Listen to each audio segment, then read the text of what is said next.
colleagues. I call this meeting to order. Welcome to the continuation of meeting number 142 of the House of Commons Sitting Committee on Finance.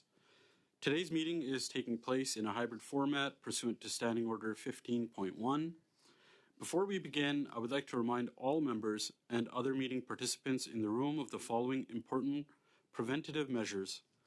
To prevent disruptive and potentially harmful audio feedback incidents that can cause injuries, all in-person participants are reminded to keep their earpieces away from all microphones at all times. As indicated in the communique from the speaker to all members on Monday, April 29th, the following measures have been taken to help prevent audio feedback incidents. All earpieces have been replaced by a model which greatly reduces the probability of audio feedback. The new earpieces are black in color, whereas the former earpieces were gray. Please only use a black approved earpiece. By default, all unused earpieces will be unplugged at the start of a meeting. When you are not using your earpiece, please place it face down on the middle of the sticker for this purpose that you will find on the table as indicated. Please consult the cards on the table for guidelines to prevent audio feedback incidents. The room layout has been adjusted to increase the distance between microphones and reduce the chance of feedback from an ambient earpiece. Please also wait until I recognize you by name before speaking. For members in the room, please raise your hand if you wish to speak. For members on Zoom, please use the raise hand function. The clerk and I will manage the speaking order as best we can, and we appreciate your understanding in this regard. A reminder that all comments should be addressed through the chair. These measures are in place so that we can conduct our business without interruption and to protect the health and safety of all participants, including the interpreters. Thank you all for your cooperation.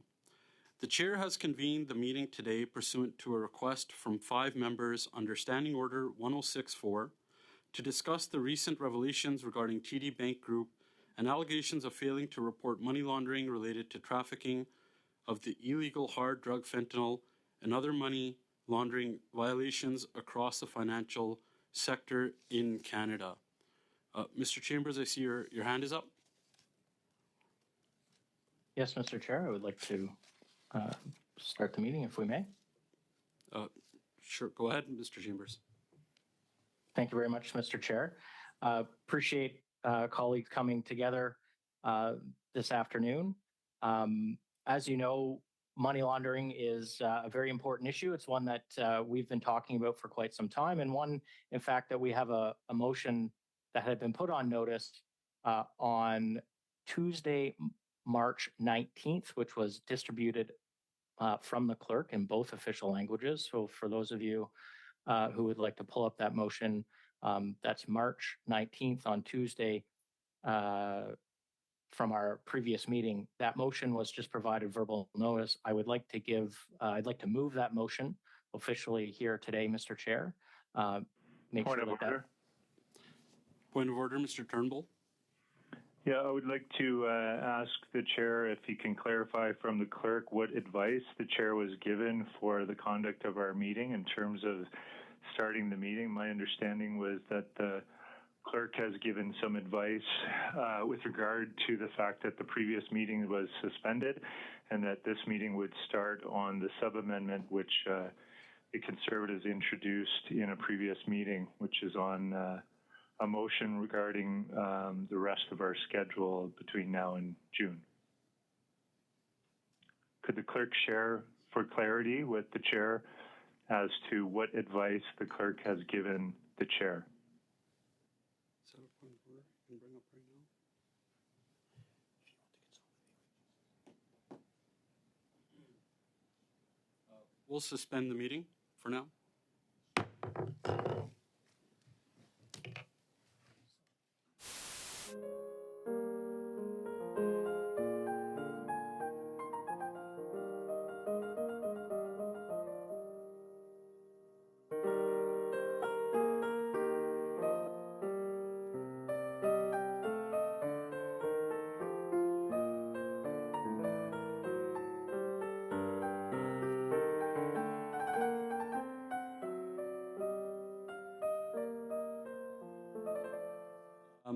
In consultation with the clerk just now, I'd just like to advise members that any discussions between the chair and the clerk are confidential.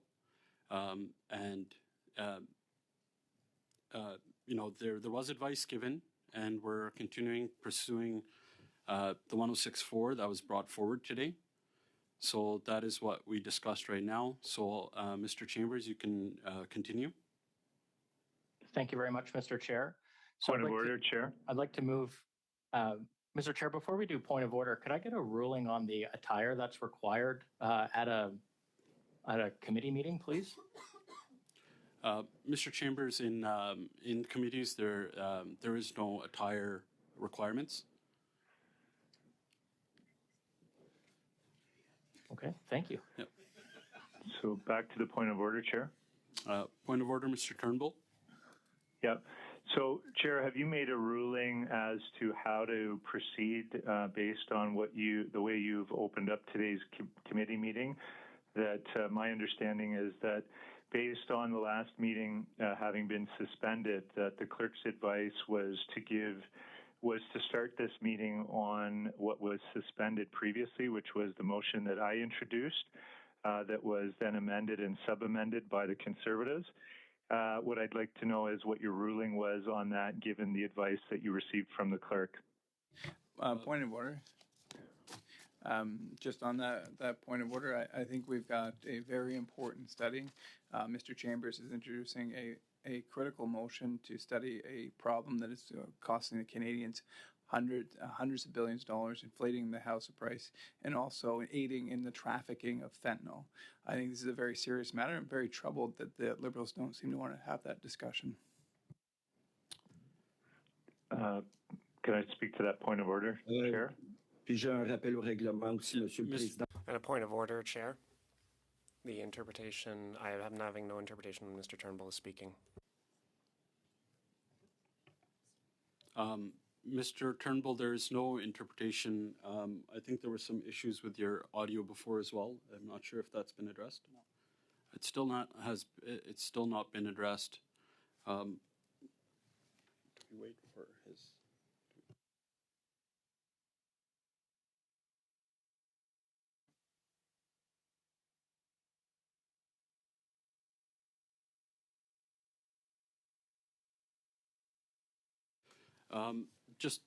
Mr. Turnbull, your audio is still giving issues to the interpreters. That's why there is no interpretation from your end. I'll look to Mr. Samari. Is that going to continue to be an issue for you?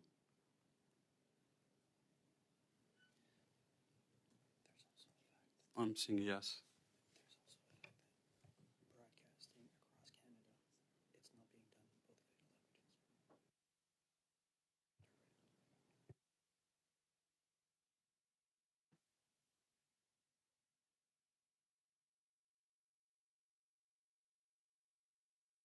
Point of reglement. Just one Okay, second, yeah. Mr. Lawrence. In talking with the clerk, he makes a good point that there may be people listening from across the country to the interpretation, and that Mr. Turnbull, since your audio is not clear, it may be difficult for those that are tuning in online across Canada to hear the interpretation, much like the issues that Mr. Samari has brought up as well. I'm sorry, point of order, Mr. Chair. Point of order, Ms. Kaibaga. Thank you. I'm not a permanent sitting member of this committee. I'm just visiting today, but I'm a member of other permanent committees. And when there's an audio issue, we usually suspend to try and resolve that issue. For the sake of all colleagues who are here, who've taken their time on a Friday in a sitting week to be on this committee meeting, can we just take a time to suspend to figure out our MP Turnbull's sound and audio issue, because he is using the appropriate devices that are required to use, and I think that we should give him a fair chance to participate. Thank you. Point of order. Point of order, Mr. Lawrence. Just on that, the Liberals had the opportunity, just as we did, to be here in person. Conservatives have chosen to have a member here in person. They have chosen not to. If they're unable to fill the basic tenets of the requirement to log on appropriately, there are other members that are able to speak, presumably. And if Mr. Turnbull, just like this is to act like in Parliament in general, if you're not in your seat, if it's not the rest of the committee's responsibility to take care of that. Point of order, Mr. Chair. That's not factual, as we are a hybrid committee. So hybrid means that you're Ms. able to Cobb, provide both services. Yeah, So. I would just ask all members to wait to be recognized before anyone speaks. I will say that in the beginning of each meeting we do have audio checks, and it is a responsibility for each member to make sure that their audio is working correctly. I know also on this call there's other members who also have audio issues, and you know they've chosen not to participate right now until they get them resolved as well. So unless anyone else wants to speak to this point of order specifically, we'll move on. Mr. Davies, is this you want to speak on this point of order? Yeah, go ahead, Mr. Davies.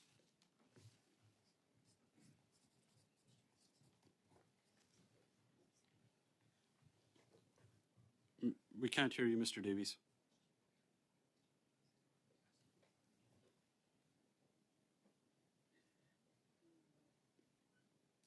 Can't hear you.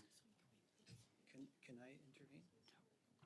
Sorry to intervene. Mr. Davies, sometimes on your wire there is a button, and sometimes we clip it by mistake. If you just follow the wire, there should be an on and off button on it.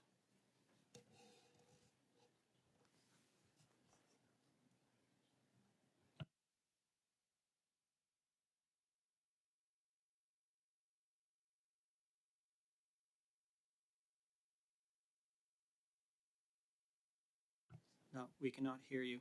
You can hear us clearly, but the info from you to us is not coming through. So there's no button on your wire that goes to your computer. There's no button on there. Okay. Then I have no idea because you're not muted. Now you are, now you're not, but we still cannot hear you. And at the beginning we could hear you, so I don't know what's wrong. I'll have IT call you. This should be easy to fix.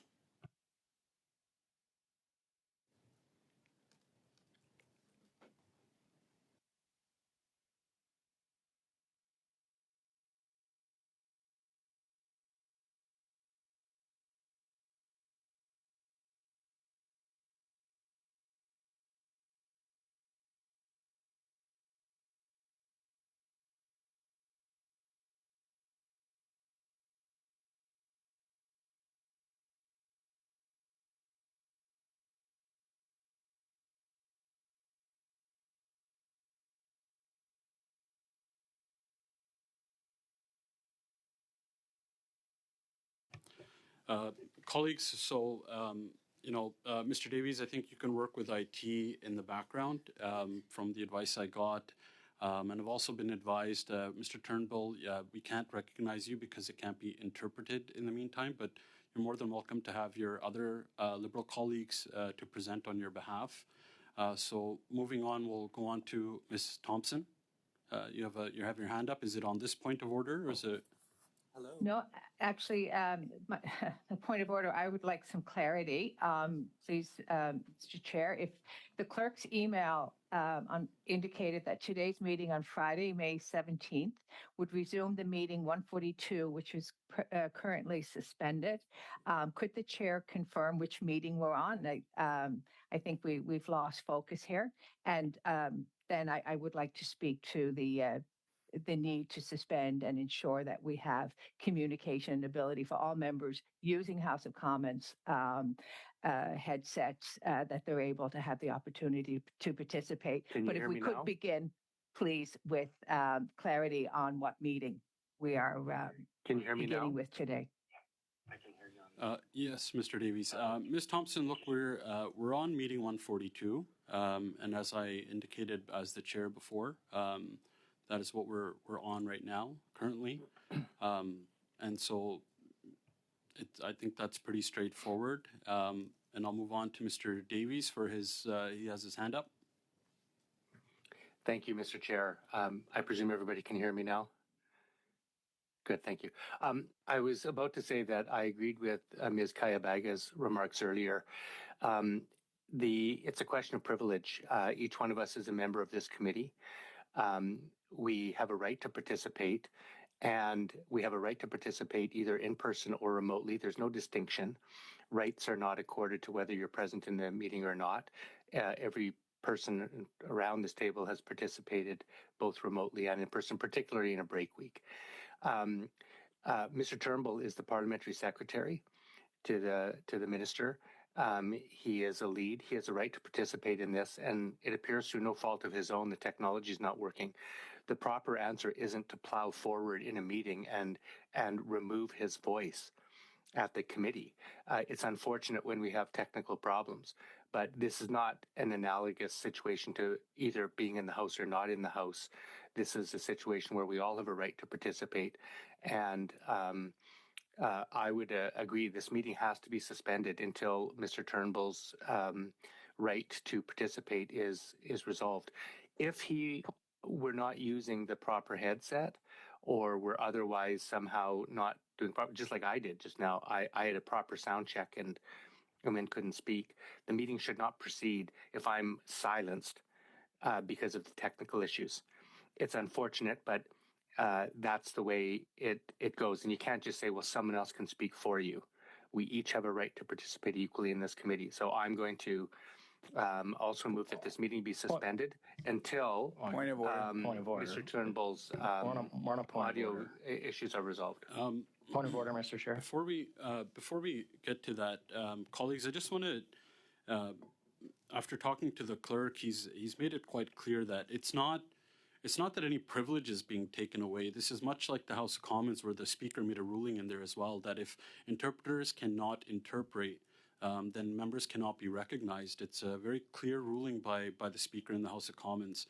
It's not that any privilege is being taken away by any member, and just like in the House of Commons, any member has the ability to have other colleagues to speak on their behalf, much like after any speeches are given, if you're recognized and you're able to be interpreted, then you're able to speak. So that's the rule that that I've seen followed as well. And if interpreters cannot be interpreted, the members cannot be recognized. It's happened to other members in this committee before as well.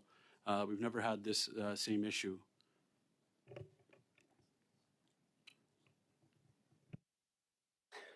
Well, that being the case, Mr. Chair. Mr. Day, there were other people ahead of you. Okay, I'll would wait ask till members to be I'll wait my recognized. turn. Mr. Chambers? Thank you, Mr. Chair. Are we back? Here's what I would propose on the same point of order that we've been discussing with respect to Mr. Turnbull. We could suspend for 2 minutes, allow Mr. Turnbull to try to get this worked out. If that does not work, we should continue with the meeting, which would be the same as how we would do in any other circumstance.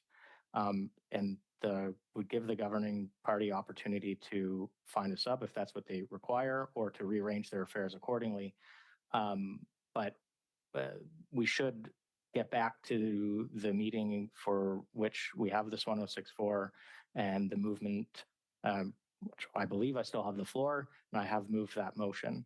So would like to offer that point of order, or if you would like to continue and give the floor back to me, I'll leave that to you, Mr. Chair.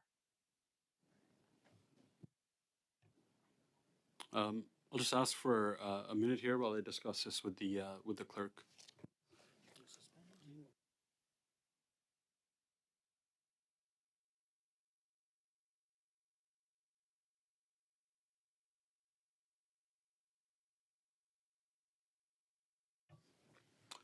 Colleagues, I think that's what we'll do. We'll give Mr. Turnbull about 2-3 minutes to try to figure this out with IT. Otherwise, we'll do just like what we do in the House, where Mr. Turnbull can have his colleagues speak on his behalf if that's to do so. So we'll suspend the meeting until then.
Thank you to the IT team for getting this back underway.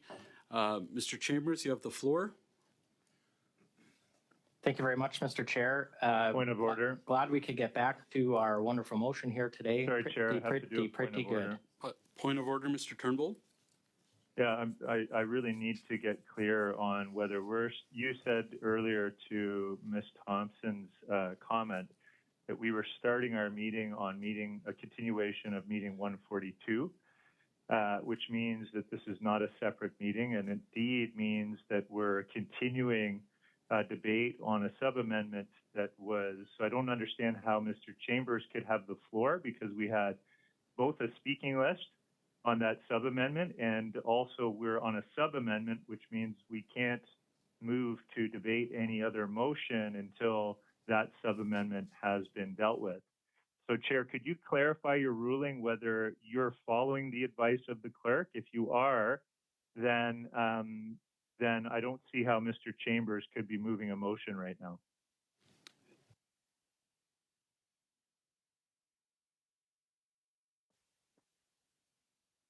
On that same point of order, Mr. Chair.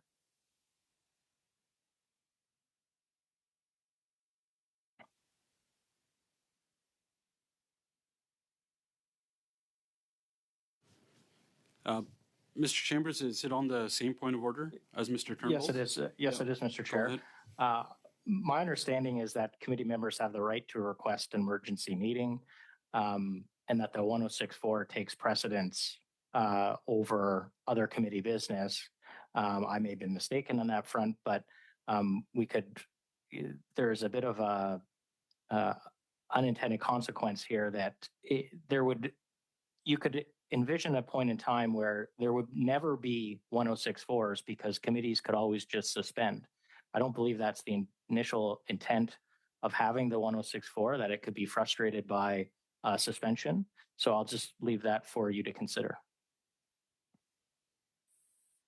Thank you, Mr. Chambers. Colleagues, look, advice was given by the chair or the clerk on this. And since we do have 1064, in most cases, it does take precedence in most cases. And so as the chair, that's how we've proceeded with this meeting, as I have already announced. So I think I've made that clear. Point of order. Chair, if that's your ruling, I challenge the ruling of the chair. Okay, well, we'll go to a vote then. The question is, shall the decision of the chair be sustained? If you are in agreement with the chair's ruling, you vote yes. If you are against the chair's ruling, you vote no. Ms. Kayabaga. I vote no. I oppose the ruling of the chair. Ms. Thompson. Absolutely vote no. I oppose the ruling. Mr. Turnbull. I vote no to oppose the ruling of the chair. Mr. Weiler. I oppose the ruling of the chair. Ms. Zarowitz. I oppose the ruling, Chair. No, no, no, no. Yeah, you were cutting. I will just repeat. You oppose. No, oppose. You oppose. That's right. Okay, it's just because you're cutting off Ms. Zarowitz. Mr. Chambers. I vote yes to investigate money laundering. The vote is not on investigating money laundering. It's on sustaining the chair. Mr. Chambers, it's just to be clear, the vote is on whether to sustain the chair's ruling or not. Oh, my apologies. I've been very confused with all of this back and forth. I vote yes to sustain the ruling of the chair. And Mr. Lawrence. I vote to sustain our investigation of money laundering because I, unlike the Liberals, believe it's important. Mr. Morantz, Sustain. Mr. Sainte-Marie, Oui. Mr. Davies, I oppose the ruling of the chair. Yeas pour 4-4, nays contre 6-6. Colleagues, I'll suspend just to get some advice from the clerk how to proceed from this point.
After confirming with the clerk, what we'll do is we'll continue at this point from the sub-amendment that was put forward by Mr. Morantz from the last meeting.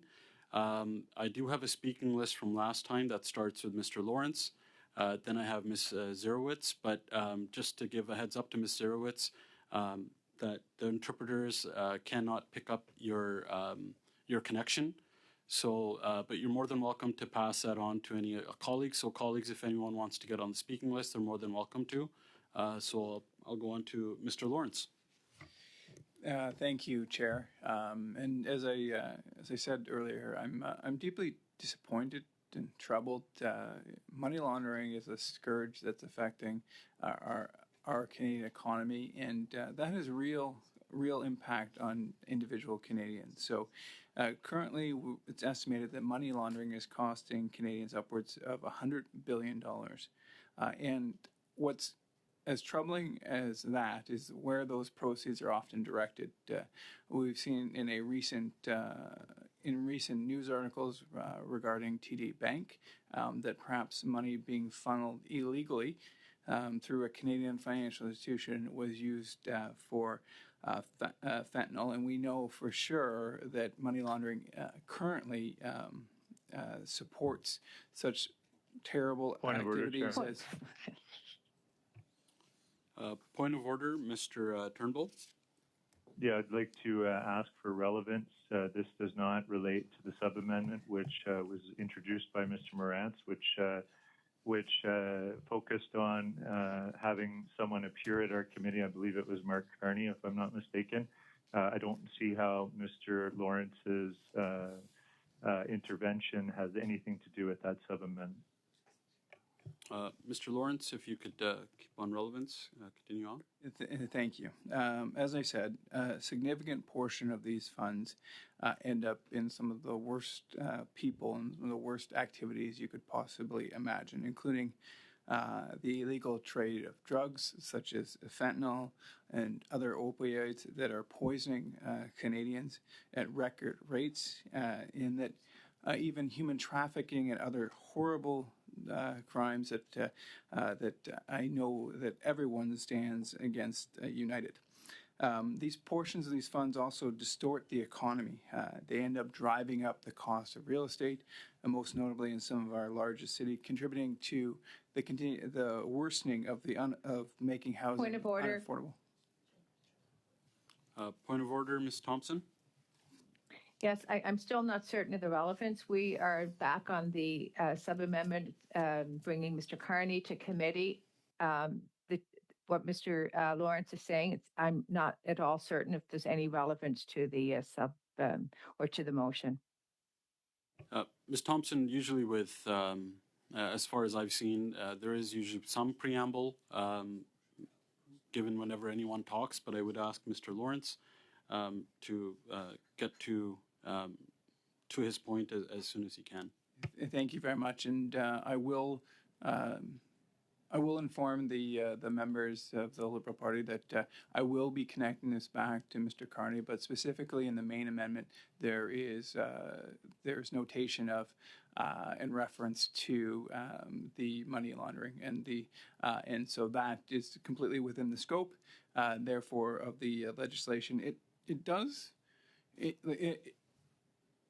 My thought process would be that although there are many things that Liberals and Conservatives and NDP members certainly disagree upon, our problem with money laundering I would not list amongst them. In fact, I would hope that this would be a nonpartisan issue. We, of course, got a letter from the Minister of Finance that has now lapsed, calling for a review of the Proceeds of Crime, Money Laundering, and Terrorist Financing Point of Act. order, Mr. Chair. Point of order. I just want to raise a point of order that we're still hearing from our colleague go off of subject. I don't know what money laundering connects to the current discussion. We're discussing the sub-amendment, and if he wants to discuss the amendment on the anti-money laundering, he can bring a sub-amendment to a vote. So On that point of order, Mr. Chair.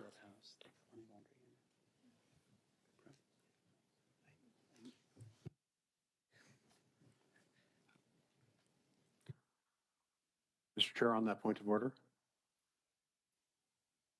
On that point of order, Mr. Morantz. I would just point out that the motion that was introduced by Mr. Turnbull, subpoint Roman numeral V, actually calls for a study on money laundering. So a discussion of money laundering in the context of the motion, amendments, or sub-amendments would be on point and in order. Chair, on that point of order. Mr. Turnbull, on that point of order. My understanding from the procedural rules is that when you introduce a sub-amendment, you're confined to speak about the nature of that sub-amendment and make arguments that are relevant to the proposed sub-amendment and not to the whole motion. But it would be welcome to have any advice from the clerk or yourself, Chair, on that topic.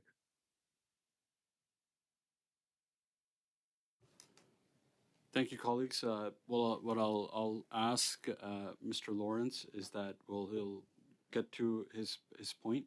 Thank you, Chair. And it's difficult to respond to the various points of order when I'm not even given the opportunity to explain the connection. I rest assured, though, to my Liberal colleagues who seem very eager to point out relevance. I've certainly been at lengthy committee discussions before where members of the Liberal Party have wandered far from the subject. We are given, in accordance with Bosch and Gagnon, wide latitude, and that is a matter of principle. So I'll continue. If the members wish to point of order, that is their right. And so we have now missed our statutory obligation with respect to the Proceeds of Crime, Money Laundering, and Financing Act. And this is significant. We are becoming a pariah on the economic world scene. We have seen money laundering. There's even terms for it now. That's how significant an issue it has become. It's called snow washing. And so we need to take this issue extremely seriously, and allowing a review from the deputy leader to lapse is not showing leadership. We are ultimately the finance committee, and so reviewing money laundering and illicit financing is squarely within our rubric. And so the failure of us to do that is quite frankly putting forward a signal that I'm not proud of. It's saying that Canadians are not taking money laundering seriously. I will say that on our side of the aisle, though, we have been outspoken in calling for greater enforcement and improvements to money laundering legislation in Canada. My colleague Adam Chambers, for example, brought Bill C-289, which would have made it a more serious event to catch those that lie to financial institutions with opening accounts. This is a significant problem. We're seeing over and over again after 9 years of this NDP Liberal government that the country is not working like it should be. The government seems incapable of just doing the most basic of tasks, whether it be delivering passports or, in this case, much more seriously, preventing illicit activities being flown from around the world, being snow-washed here in Canada, and then coming out the other side to finance such as illicit activities as human trafficking, drug trafficking, and even terrorism. This is a most serious subject. And of course, that's why Conservatives called the 106.4, and Liberals are using a technicality in order to delay this debate. And that perhaps says all you need to really know about. Point of order. Point of order, Mr. Turnbull. Thank you, Chair. I wanted to just say, with regards to relevance, my understanding is the sub-amendment that was introduced by the Conservatives on the original motion that was amended and then sub-amended. The sub-amendment reads, or adds text, the week of the 28th, one meeting be dedicated to hearing from the minister for 2 hours and one meeting be dedicated to hear from Mark Carney for 3 hours, and that clause by clause not begin until the aforementioned witnesses appear for the requested times. I still cannot for the life of me understand how any of the comments made by Mr. Lawrence thus far relates to that particular sub-amendment, which is the only thing that this committee is debating. Perhaps Mr. Lawrence would like us to move to a vote so then he can make his arguments on his colleague's amendment, which does include a reference to it. Mr. Turnbull, from my recollection from the last meeting, the chair did give quite a bit of latitude as far as when colleagues were talking about Mark Carney, who was also in the sub-amendment, and Chrystia Freeland, the Minister of Finance. As I recall, those conversations had continued on with the chair giving quite a bit of latitude on what was discussed in this committee. So, Mr. Lawrence, please continue and Appel au règlement, Monsieur le Président. Point of order, Mr. Chair. The interpreters are saying that Mr. Turnbull's sound and that Mr. Whitler's sound as well is not adequate for interpretation. I am sorry. Mr. Turnbull, I just advise maybe just talk to IT in the background until we get that resolved. In the meantime, will Mr. Lawrence continue on? Yeah, and I will relate back. I will connect Mr. Carney back to what I was talking about, the money laundering. Just saying, I just wanted to put very clearly on the record that Conservatives are absolutely unequivocal. If we cannot conduct business in both English and French, we should not be recognizing members. And as harsh as that might be, we are a bilingual country, and Conservatives will stand up every opportunity they have for Francophones and the right to speak French and hear French. And we are unequivocal in that. But Mr. Turnbull was talking about what I was giving a little preamble with the indulgence of the chair, but the connection is here. This is actually from a recent CBC article written by Mr. Pittis, and here's what Mr. Carney actually said with respect to money laundering. Deeply troubling, saying that bankers have to substantially raise their game to levels of conduct in any other aspect of life are expected. So Mr. Carney has actually commented many times, quite notably, with respect to money laundering. And so if when we get back to money laundering, and really, as former governor of the Bank of Canada, one would have to think that you would have a fair bit of relevance to talk about when talking about the substantial problem that is money laundering. And with that point of order put to rest, I'd just like to continue and discuss the importance of money laundering.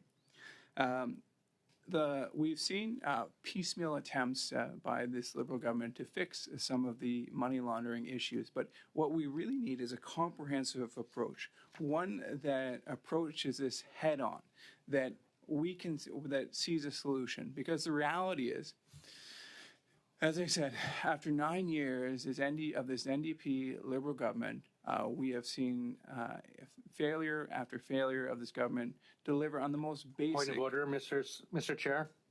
Point of order, Mr. Davies. Point of order, Mr. Davies. Thank you. I let it pass the first time, but it's a basic rule of Parliament that we don't actively mislead there. This is the second time that Mr. Lawrence has referred to 9 years of a Liberal NDP government. That is factually incorrect. There's not 9 years of an NDP Liberal government. He well knows there was a confidence supply agreement for the last 2.5 years, but prior to that, there's no basis to say that. And I would just ask him to please respect that basic fact, Parliament.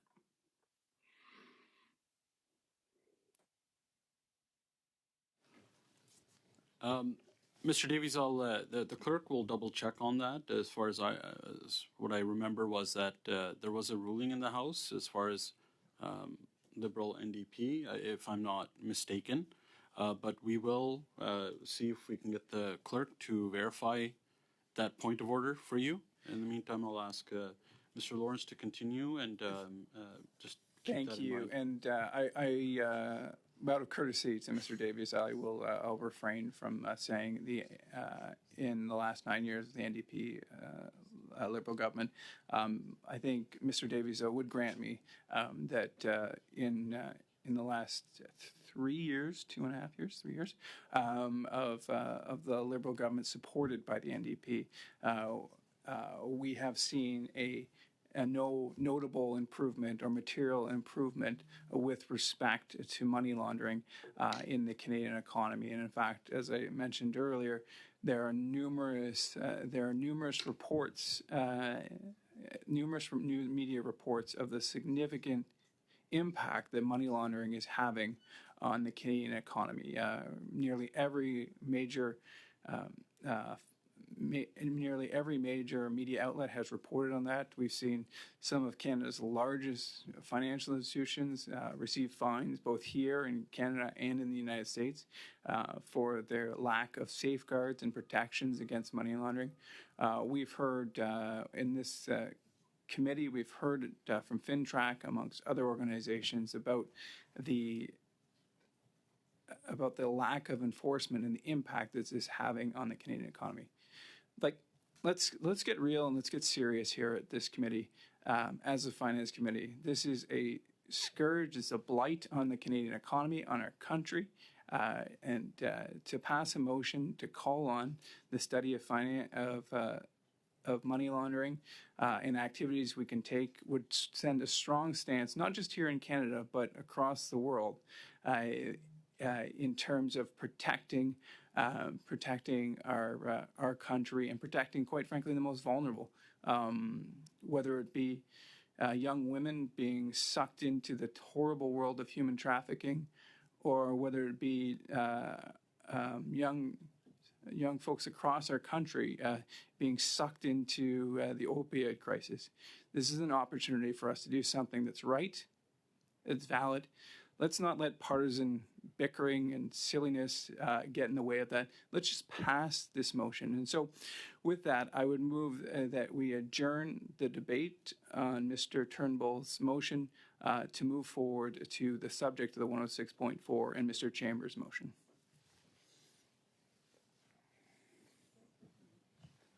Given that this is a dilatory motion, we'll go to a vote on what Mr. Lawrence is proposing. So I'll hand it over to the clerk to take the vote. Ms. Kayabaga? Je vote contre.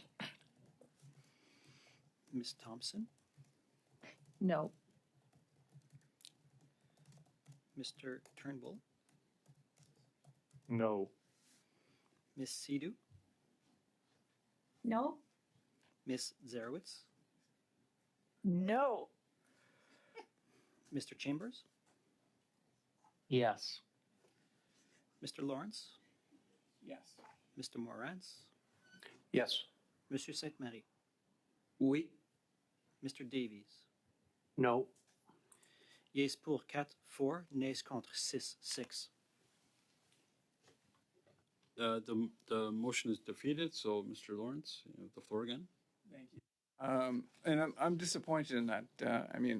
Conservatives brought this meeting, and in no way would this meeting would it in any way obstruct any other parliamentary business. So just to be clear, we certainly could have continued the discussion and the debate over Mr. Turnbull's programming motion to have an important discussion. We're not even in the motion that we were to propose with respect that Mr. Chambers has put on notice, would not even set a timetable. And so this would have been a simple up-down vote, and I would assume we'd actually get unanimous support in the fight against money laundering. And unfortunately, Liberals have used a technicality to delay and to deny. It's delay and deny. And so we're left in a position where Conservatives wanted to send a strong stance out there to all those folks who... Point of order, Mr. Chair. Point of order, Ms. Zarowitz. Thank you so much, Mr. Chair. I'd like to just say it seems like Mr. Lawrence has run out of steam in terms of speaking about Mr. Carney. And so if he has and would like to talk about budget 2024, we're happy to vote on the amendment around Mr. Carney, and then we're happy to get to the original programming motion that my wonderful colleague, Mr. Turnbull, had made. But right now, whatever Mr. Lawrence is talking about has absolutely no relevance to Mr. Carney. Thank you so much. Thank you, Ms. Zarowitz. Mr. Lawrence, again, it's I know there's a preamble before everyone usually talks. Let's get to our main points. Thank you, Mr. Chair, and I respect parliamentary procedure and that members have the right to point of order. However, I did mention previously, and I guess I'll mention it again, that Mr. Carney is on record as saying that that money laundering is deeply troubling, and that the financial institutions need to step up and do more. And so the sub-amendment is with respect to Mr. Carney, and so having Mr. Carney appear here would provide us greater light on Canada's money laundering issue. And so, and also, so might add that is directly on the topic of today. So, but I can tell that perhaps my Liberal members are frustrated with hearing me talk. So I'll sum up here out of courtesy and respect to them. And so what I'd like to put on the record is that Conservatives came here today in good faith to put forward a motion to fight, to combat money laundering. That is a significant issue for Canadians. But Liberals have chosen that in the Finance Committee to delay and deny this important motion, this important fight against illicit financing activities that does such things as finance human trafficking, finance drug trafficking, and even financing. Point of order, Chair. Point of order, Ms. Thompson. Thank you. Again, it's relevance. I appreciate Mr. Lawrence's concluding his remarks, but let's stay with the sub-amendment on bringing the minister to committee, and also Mr. Chambers, Mr. Carney. Mr. Lawrence. Yeah, and so What we were, well, I appreciate that, and I would like to hear from Mr. Chambers at any opportunity I could. But in all seriousness, Mr. Carney has testified before the Senate. He is outspoken in the media. I don't know. We've asked him, and he's denied our request to come speak at the Finance Committee. If he can go out there and speak to the Globe and Mail, the CBC, the Senate, I'm unsure of as to why he wouldn't want to come to the Finance Committee, and would certainly invite him to speak on anti-money laundering, as he has been outspoken in the past. And so we're just not sure why he's not being allowed to speak, whether it's maybe internal Liberal politics, as he does appear to have an edge on Deputy Leader Freeland, according to recent polling, and so maybe the PMO just doesn't want to hear him speak, or maybe there have, of course, been repeated speculation that the Prime Minister will be stepping down towards the end of the session, and maybe it's the Prime Minister who's made a little bit nervous, Mr. Carney. But I do believe that the time is right to hear from Mr. Carney. He looks to be the future Liberal leader, and we certainly have and will continue to interrogate witnesses and ministers about the failures of the Liberal Party. But we also want to know what the plans are going forward. Point of order, Mr. Turnbull. I wonder if the member making broad sweeping claims could back up some of the things he's saying with some evidence and perhaps quote the polls that he's referring to. Mr. Turnbull, that's not a point of order. Go ahead, Mr. Lawrence.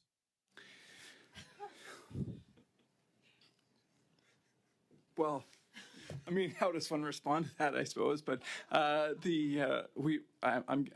presuming that maybe Mr. Turnbull is backing Miss Freeland in the upcoming Liberal leadership. That's the only reasonable conclusion I can draw from that.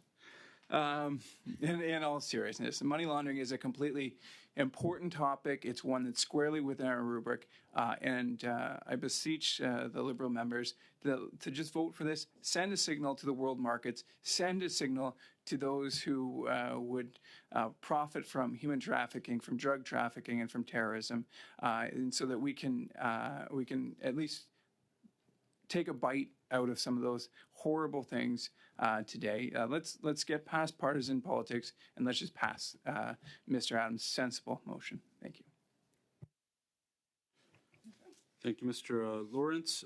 Next on the speaking list, I have Ms. Zerowitz.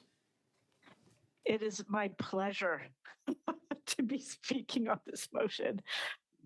All righty. So I think that because we have spent so much time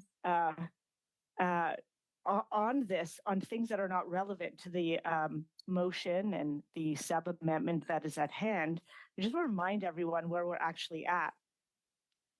Originally, my very fair and fine colleague, Mr. Turnbull, put forward a programming motion for us to move forward on how we were going to spend our time this month and next month. How are we going to get through government legislation, the budget that is before us, and other issues that are important and before this committee? It was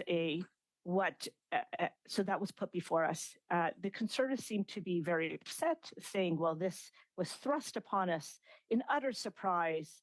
And so they were bewildered by how is it that we could have proposed such a programming motion without notifying them.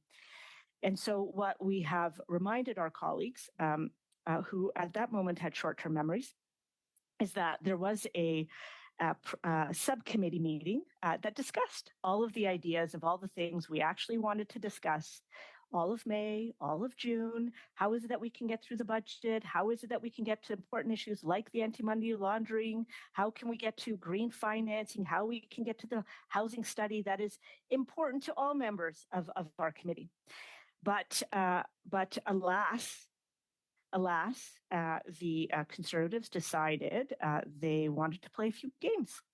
And so we unfortunately have a programming motion, and then there were some amendments that were put forward. And one of the amendments, which is what we are debating today, is to ask, as part of our motion, as part of our programming motion, to have Mr. Carney come and present. And so what I would like to do is reiterate some points I've made previously. If the Conservatives would like to have Mr. Carney present to Budget 2024, as everybody knows, everybody has witness lists. The NDP has witness lists, the Bloc has witness lists, Liberals have witness lists, Conservatives have witness lists. Everybody can put forward their names. And so if the Conservatives would like to have Mr. Carney present, if they would like to have anybody present, they can ask any Canadian they would like to present to any of the studies before Finance Committee. They can do so. But I would like to remind my colleagues, particularly my Conservative colleagues, it is not the job of Finance Committee to interview possible future politicians. And irrespective of the fact whether Mr. Carney has opined on things like money laundering or on affordability or housing, I would say to you that most business leaders, leaders from every different sector are very concerned about money laundering. Any of them equally should have the chance to be able to present before Finance Committee. And I don't think that it's only Mr. Carney, but I would say most business leaders in our country have actually opined around money laundering. So I would plea to our Conservatives to stop using Finance Committee for their fishing expeditions and to use the important role that has been entrusted upon us by Canadians to continue to move forward on looking at critical legislation that is coming before our committee. And so we have important work to do. We are in the final 6 weeks of this part of our parliament before we rise for the summer. And it's really important for us to be looking at federal budget 2024, among many other things. But I would say that that is an urgent request because almost every day in the House, the Conservatives talk about... Point of order, Mr. Chair. Point of order, Mr. Chambers. Just questioning relevance. I guess that was such an important topic of government members with respect to Mr. Lawrence's intervention. I'd make the same request of you with the current intervention. I would say completely relevant, Mr. Chair. Ms. Zurwitz, thank you, Mr. Chambers. And Ms. Zurwitz, just wait to be recognized, please. I would say that in the same way I told Mr. Lawrence, I understand there's a little bit of preamble, but to get to the point. No, not preamble at all, Mr. Chair. I would say to you, everything I'm saying is completely relevant to exactly what we're talking about. There's not one thing outside. There's not a little tippy toe outside. And I'm also not using any of this for any social media video. So you could intervene at any point, Mr. Chambers or anyone else who wants to say point of order, but I can assure you everything I'm saying is completely relevant exactly to the motion that is at hand. I would say to you, let's move forward on we are actually talking about the programming motion that's before us and the amendment that has been made to it. So it is absolutely relevant. So I was talking about there's a lot of really important initiatives that is really important for us to pass and consider as part of federal budget 2024. The Conservatives have been, rightly so, and I would say all members of the House have been rightly concerned about housing, about affordability, around a number of the measures that our federal budget 2024 have been addressing. It is urgent that we turn our attention, turn the focus, turn the energy of our very important committee to looking at federal budget 2024 so that we can make sure that Canadians are able to access some of the new programs, some of the new funding, some of the new supports that our government is proposing in federal budget 2024. What else would I like to say? I'll maybe mention one point, and if you'd like to call point of order, Conservatives, this would be funny for me. But what I did is, you may not know, but if in federal budget 2024, there's actually a number of items that we have proposed to combat anti-money laundering and anti-terrorist financing. So, and And what I also did is I worked with my team to actually look at all of federal budgets that we have introduced since 2016. And almost every year we have introduced a number of anti-money laundering legislation. So I would say to you, if you truly care about anti-money laundering legislation, which we all care about, we do want to get to federal budget 2024 because there's a number of outstanding measures in federal budget 2024 that is Point of going order, to Mr. Chair. continue the excellent work. Point of order, point of order. Mr. Chambers. Oh, wonderful. I'm having a really hard time struggling understanding how a question of relevance would be raised by a government member when an opposition member talks about money laundering, but that a government member now talks about money laundering and it's supposed to be relevant. So I'm confused as to how we're applying the rule of relevance or how we're thinking about relevance. So I appreciate Mrs. Hurwitz's intervention, but it seems to me a little bit hypocritical to, on one hand, question the ability of Mr. Lawrence to talk about that issue, but then freely decide to cite it themselves. Thank you, Mr. Chambers. I would agree that we should stay on topic. I did find that when Mr. Lawrence tied in the money laundering with Mark Carney directly, that kept it relevant. Ms. Hurwitz, I would ask the same. That you can keep it relevant. Of course, there is latitude, like every chair in this place has done.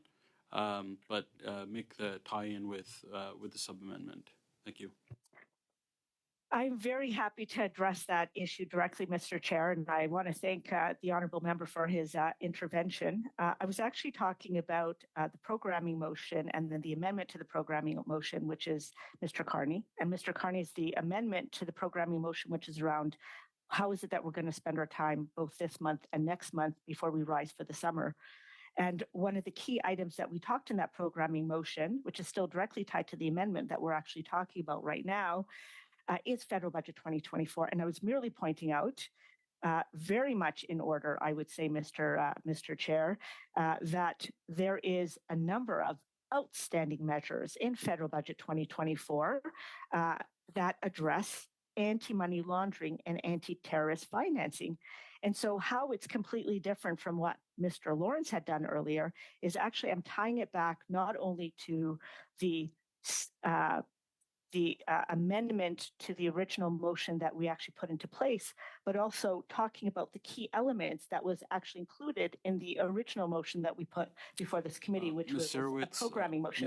Ms. Hurwitz, sorry, just as talking to the clerk, we are just talking about the sub-amendment, not the amendment or the original motion. Would you like to read out what the sub-amendment is, Mr. Chair? Sure. The sub-amendment says the week of the 28th, one meeting be dedicated to hearing from the minister for 2 hours, and one meeting be dedicated to hear from Mark Carney for 3 hours, and that clause by clause not begin until the aforementioned witnesses appear for the requested times. That is the sub-amendment.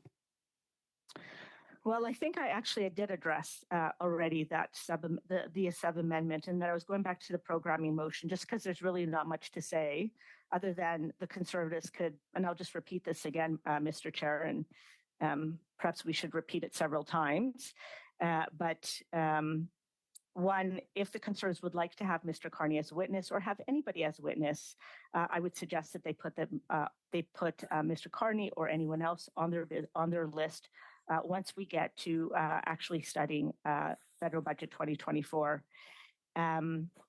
I also indicated, and I'm happy to indicate again, it's not the job of Finance Committee to interview any possible future politicians or anybody that the Conservatives are fearful might actually run for the Liberal leadership anytime in the future. And I just would urge our Conservative colleagues to stop playing games. We have important work before us, and I say that genuinely. We had started and we had a beautiful beginning looking at the Budget Implementation Act. there are so many elements that are really important within federal budget 2024. They deserve questioning, and they deserve our time and attention. And so I ask our colleagues, let's get past the games and let's get back to the original programming motion, come up with a way to move forward and get back to the business at hand for Canadians. Thank you so much, Mr. Chair. Thank you, Ms. Zerwitz. Next on the speaking list, I have Mr. Davies. Thank you, Mr. Chair. You know, I was a lawyer for a lot of years. I think a number of people on this committee were as well. And I always notice that when a lawyer says with the greatest of respect, what's about to follow is generally something that is anything but respectful. Similarly in politics, when someone says that we're not being partisan, pretty much what follows after that, in my experience, has been extraordinarily partisan. So I would really like this finance committee to focus on the work that I think Canadians expect us to focus on. I want to thank Mr. Chambers for bringing forth his motion. I think listening to everybody here, I know all of us care deeply about money laundering and terrorist financing, and there's an appropriate place to get to that. I'm just going to address my comments briefly, if I could, Mr. Chair, to the sub-amendment. I do note, by the way, that the sub-amendment doesn't speak... Point of order, Mr. Chair. Point of order, Mr. Morantz. I just want to get clarification because I know there were 5 members of the committee, including Mr. St. Marie from the bloc, that signed onto a letter that was submitted to the chair under Standing Order 1064, calling for this meeting to be a study of the issues that have arisen with respect to money laundering. So it's unclear to me, again, why we're back on the programming motion. As a signatory to that letter, I didn't request a meeting about the programming motion. I requested a meeting about money laundering. So I think this whole discussion is out of order. And I would remind my colleagues that when a 1064 letter is signed, it is mandatory for the chair, not you, Mr. Chair, as vice chair, but the actual chair of the meeting, Mr. Fonseca, to actually call a meeting. It is in the standing orders. So I think any discussion of the programming motion is out of order, and we should be discussing the 1064. So I'd like a ruling from the chair as to why we're not doing what members requested under the standing orders and why we're not respecting the standing orders. On the same point of order, Mr. Chair. Point of order, Mr. Turnbull, and then Mr. Chambers. Yeah.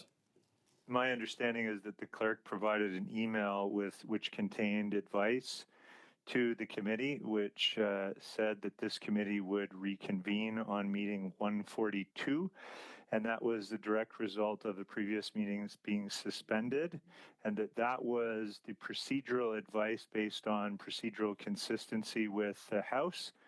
It has nothing to do with anybody else.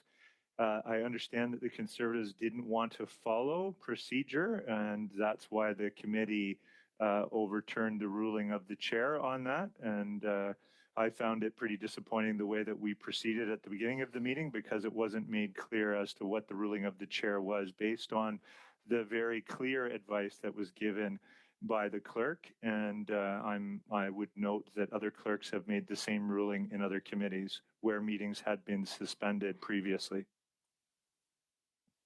Just on that point, Mr. Turnbull, as I mentioned before, any communications between myself, who's acting in chair, and the clerk are private. So any claim that that it's anything other than that, I can't confirm that just because those conversations are private. I have explained before the reasoning behind the continuation of the 1064 that was asked for by this committee, and in the experience that I've had, 1064s get brought forward once they are brought forward by more than one party, which in this case they did. A meeting was called, and so we discussed 1064. In that discussion, Mr. Turnbull, you challenged the chair. The ruling was overturned. After that, the discussion went back to the sub-amendment from the last meeting we had, which once Mr. Lawrence brought forward another motion to continue on the 106.4. As far as I remember, it was voted on by 4 to continue on by the Conservatives and the Bloc, and it was voted down by the Liberals and the NDP. That is why we are where we are right now. That's to answer both for you, Mr. Turnbull, and for Mr. Morantz. And next I had Mr. Chambers on this same point of order. Thank you very much, Mr. Chair. I'm saying the word precedent so that I can find this for future years in the transcript from Hansford. We have found a loophole in the standing orders such that any committee now, if I understand the ruling correctly, any committee at the end of every meeting could suspend the meeting to essentially frustrate a 106.4 from being called over the summer, as an example. So you could call a meeting, but all of a sudden you're back in the suspension. I don't believe that that is the intention of the 106.4 rule, that it does not take precedence, that it is supposed to be subservient to a suspension. I don't believe that's the initial interpretation. If this is in fact true, and a ruling that is confirmed here today, and perhaps even been done at other committee meetings, in the future, all committees have to do is suspend every meeting before there's a break, and you'll never really have to deal with the 106.4 in its material or substantive nature. So apologize for intervening on my friend, Mr. Davies, as I understand he waited a long time here to chat. But I felt required to put that on the record that future parliaments may use this power in a different way than what the government is intending to use it today, or perhaps in the same way, but maybe even more aggressively. Thank you, Mr. Chair. Thank you, Mr. Chambers. Mr. Davies, Thank you. Thank you. I'd intended to speak to the point of order, so I'll briefly do that. Then I'll go back to this amendment, Mr. Chair, if I may. Mr. Chambers makes some good points. What I would add to this is there are different consequences that flow from a meeting being suspended versus being adjourned. And when a meeting is suspended, there are advantages that members can take from that. For instance, when you come to the next meeting, you just pick up where you left off, which for some parties' purposes may be advantageous. Second, you preserve the speaking order, which can be advantageous as well. I will point out that when the meeting was suspended last time, nobody objected to that. And sometimes parties want a meeting to be suspended for the purposes I just mentioned, and other times it should be adjourned. I agree with them, though, that were a future government to abuse the distinction between those two, that would be a cause for concern, and would be up to, I think, the parties in Parliament to amend the standing orders to deal with such a situation. In my 15 years in Parliament, I have not seen any government of any stripe or any committee chair ever abuse that by suspending every meeting to prevent a 106. I'm going to speak briefly why I took the position I did on the 106, and it wasn't because I'm opposed to the substance of the motion to study money laundering, because I think that is a good thing to study, which I'll talk about just briefly in a moment. But it's because here's what I got when the 106 came in, which, by the way, I was not asked to sign, nor was I even aware of it going in. But I looked into this, and this is the advice I received. Information sent by the committee directorate regarding finances meeting on Friday. As the committee has a meeting that is currently suspended, it cannot simply convene a new meeting on a 106.4 request. It must first deal with the business from the suspended meeting, even it is to simply set that business aside and move on to the 106.4 meeting.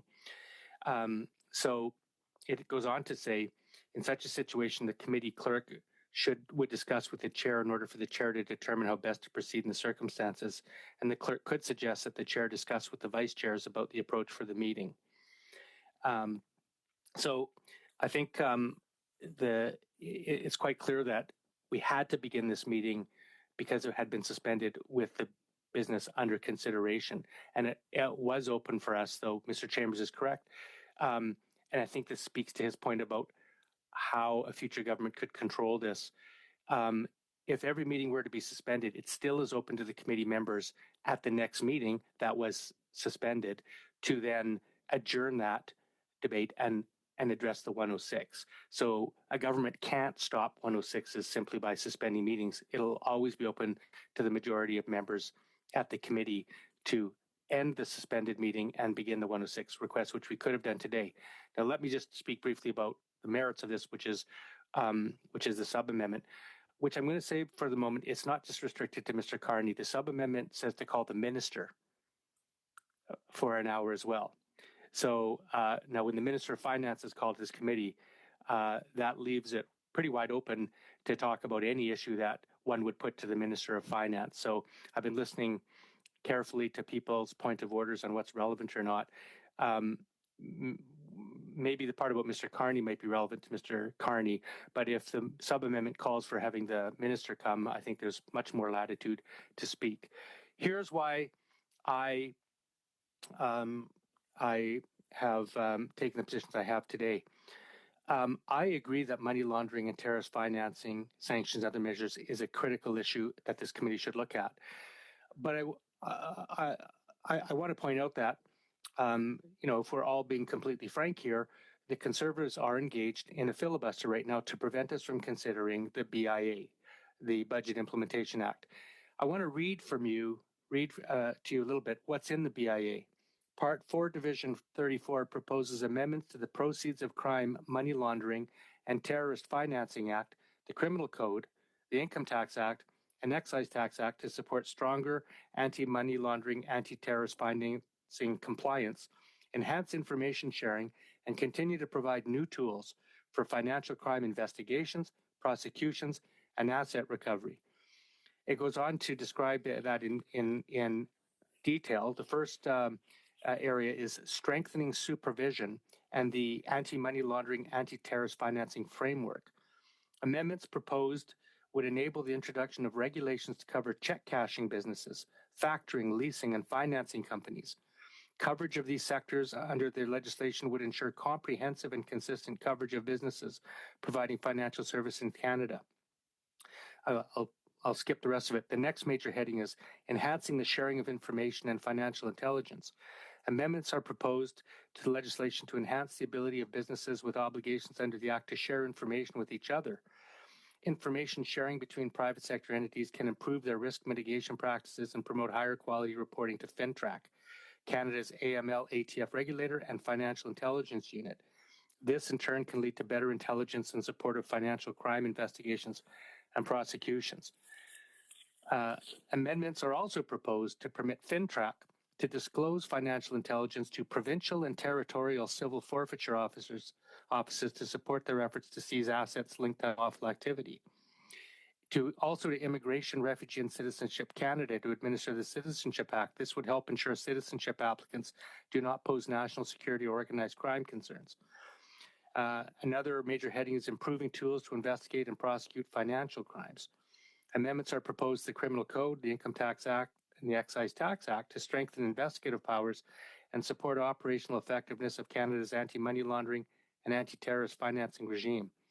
2 amendments are proposed to the Criminal Code to support the enforcement of laws dealing with money laundering and associated crime. A new order to keep an account open or active for a limited period of time to assist in the investigation of a suspected criminal offense. Financial service providers often close accounts suspected to be linked to criminal activity, which can hinder investigations into financial crimes. And second, a new repeating production order to enable law enforcement to obtain information regarding ongoing activity in an account believed to be linked to criminal activity on pre-established dates over a set period of time. This would provide law enforcement more consistently and timely information to support criminal investigations and would include robust safeguards to respect charter-protected rights. I'll just stop there. Those are measures in the BIA on money laundering and anti-terrorist financing that are being held up by the Conservatives filibustering. Instead, they put a 106 motion in today that wasn't properly drafted, meaning that we had to first deal with the suspended meeting, but we could be dealing with this next week. We could be calling witnesses from FinTrack, from TD Bank, from the RCMP next week to talk about these provisions in the BIA and actually work towards getting this bill passed to actually provide legislative measures to address the very concerning stories we saw in the media this week from TD Bank and Royal Bank and also the Canadian Imperial Bank of Commerce, I believe. Second, I'm new to the committee, but so any mistakes, please forgive me, but I'm pretty sure in my research that this committee has already started its mandatory statutory review of anti-terrorist financing laws or the money laundering laws. And I believe there was one meeting held where we heard from officials. Now, I see Mr. Chambers nodding his head, so I look forward to him correcting me on that, but that's my information. And third, we have proposed that if we can get this budget passed by late May, maybe into early June, we have 6 or 8 days of hearings before this committee in June, where I would be more than open to devoting at least 2 meetings to anti-money laundering or terrorist financing. And I think I've had discussions with everybody from all sides of this House, and I think everybody would agree to that, including on the government side. So I just think it's important for the record to know that I believe all of us want to get at these issues. We're in politics, so we can be a little bit partisan, but I don't think it's correct or fair to assert that anybody isn't interested in getting at these. But I will say that there is a clear pathway to get at these issues by stopping a conservative filibuster and getting to the BIA and the scheduling of hearings in June, where we could be calling witnesses and hearing evidence on this right away. On Mark Carney, I just want to say just a couple of things. Again, I don't think it's unfair to say that the Conservatives have spoken extensively on why they want to call Mr. Carney. Some of their reasons are stronger than others, but what is absolutely clear, and they put on the record repeatedly, are Mr. Carney's potential political ambitions. I won't out the colleague who said this last time, but there was a Conservative member last meeting who spoke about how unfair it was to speculate on his motives. Yet all I hear on this issue is speculation about Mr. Carney's motives. I don't think that's fair either. But the point is the basis upon which the request to call Mr. Carney has been made is not exclusively because of his thoughts or ideas on any matters under consideration, but it's been repeatedly pointed out that he might be a potential future Liberal leader. And that's why they want to call him to committee. Now, if we talk turkey here, what the Conservatives want is they don't just want to proceed with the business and call Mr. Carney as a witness, which they have every right to do. They could call him next week if we proceed to the BIA. They're worried that Mr. Carney won't come. Now, he may or may not, I don't know. I do know that he came and testified before a Senate committee a week or two ago. So he's no stranger to coming to Parliament. He may have different reasons depending on the motivation. I mean, if he's being called to be grilled on his political ambitions, that may make him less interested in coming than if there's a bona fide interest in hearing his comments on, say, money laundering, etc. The Conservatives said they want to call him on money laundering because he has expressed that money laundering is troubling. Well, that's hardly insightful, and who wouldn't say that? I could probably call 55,000 Canadians who would say money laundering is troubling. That's not a basis to call someone for this committee. But more importantly, and this is my main concern about this, I think it would create a very improper, if not dangerous precedent. There, I'll get that word on the record too. For us to explicitly use the rare power of a parliamentary committee to issue a summons. Let me stop there. That's why the Conservatives want there to be a motion of this committee to call Mr. Carney, because if there's a motion passed by this committee and Mr. Carney doesn't come, we're then in a position to potentially issue a summons. This is what I find to be a dangerous precedent. For a parliamentary committee to use its ancient and very rare power to summons, essentially subpoena, a private citizen to this committee to be grilled on his or her political views or political ambitions. That I find is an improper use of the power to summons. And with great respect to my colleagues in the Conservative Party, they have been utterly, could not be clearer that that's why they want to call them. What's next? If we find the person who wants to run for the Conservatives in my riding, I don't like their political prospects, and so I want to use my power as a parliamentarian to haul them before this committee where I can grill that person on their political ambitions. That is improper in my view. Worse, it's dangerous. And again, the Conservatives, you can go back to the record and read any number of interventions, even today, showing that's why they want to call Mr. Carney. Now, if Mr. Carney were the current Bank of Canada governor, or if he were currently in position, there might be a basis for calling for this committee. He's a private citizen now. He has every right to talk to the media, to talk to any economic club, to express his views like every Canadian does. These are basic fundamental charter rights of freedom of expression and assembly and association. And you shouldn't have to risk being hauled before a parliamentary committee to be grilled on those views because for partisan purposes. And unfortunately, with great respect to my Conservative colleagues, that's exactly what they want to do. They've said it themselves.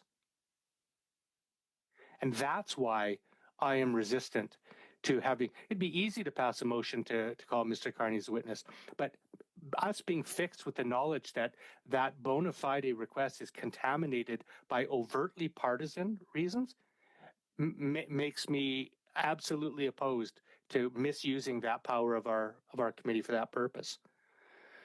And I would say that to any government of any hue, if the Liberals were trying to call a potential Conservative leader, and they said, well, we want to get him here because this guy might be the next Conservative leader of this country. I want to bring him before Parliament.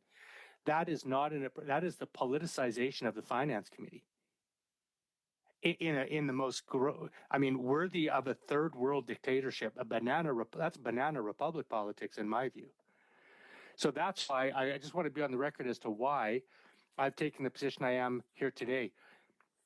We must follow proper procedure at this committee, and that's why the suspended meeting means we had to start this meeting with a suspended business.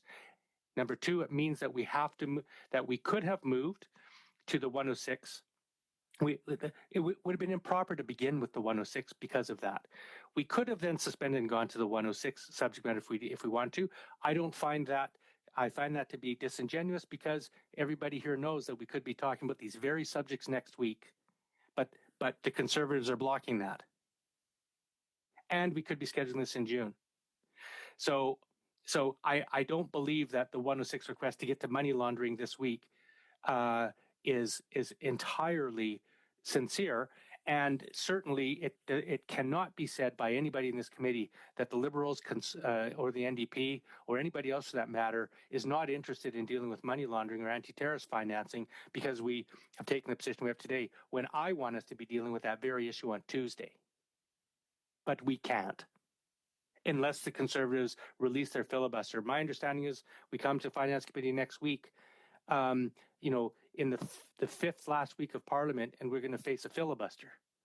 Endless talking about matters under the sun, the price of tea in China, the mating rituals of the wombat. We're going to talk about everything except for the BIA, which includes anti-terrorist financing and money laundering provisions. Now, those are the facts. And again, for Mr. Carney, I've already said my piece, which is why on principle. I have never met Mr. Carney. I have no truck or trade with Mr. Carney. I have no, I wish him all the best as a private citizen, but it doesn't matter to me what his views are or not. I'm a New Democrat. His potential participation in other parties is of no interest to me. If I felt that he had relevant evidence before the BIA, then I would be happy to call him as a witness. But I do not see a basis for taking the very, very unusual step of issuing a summons to call him before this committee to be grilled for partisan purposes. I just don't think that's appropriate. And so I really hope, I would wish all my colleagues, I respect all of you, all of my colleagues. Every one of you have been impressed in my 3 weeks on this committee. I've been very impressed with the degree of knowledge and commitment and I think bona fide interest.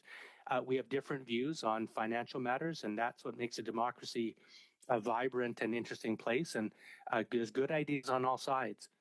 But what I don't think is appropriate is for us to be holding up, stalling the business of the Finance Committee at a critical time in May when we have a budget to discuss. That I don't think is appropriate. And especially holding up the business because one party wants to grill a particular private citizen on his partisan political interests, potentially. I just don't think that's an appropriate use of the filibuster. We've all done it.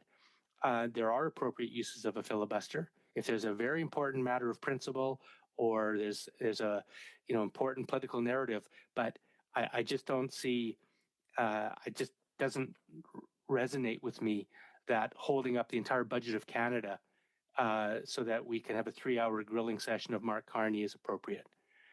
So I really hope that we can get to the business of the people, battle out the budget, grill it, criticize it, praise it, as it probably deserves all of those things in the next couple of weeks, and then we'll have a democratic vote on whether it passes or not. And that's what I sincerely hope this committee can get back to next week. Thank you all, and thank you all for not interrupting with points of order.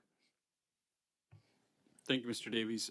Mr. Davies, before I move on, you had brought up a point of order before that the clerk graciously looked into that about Liberal NDP government.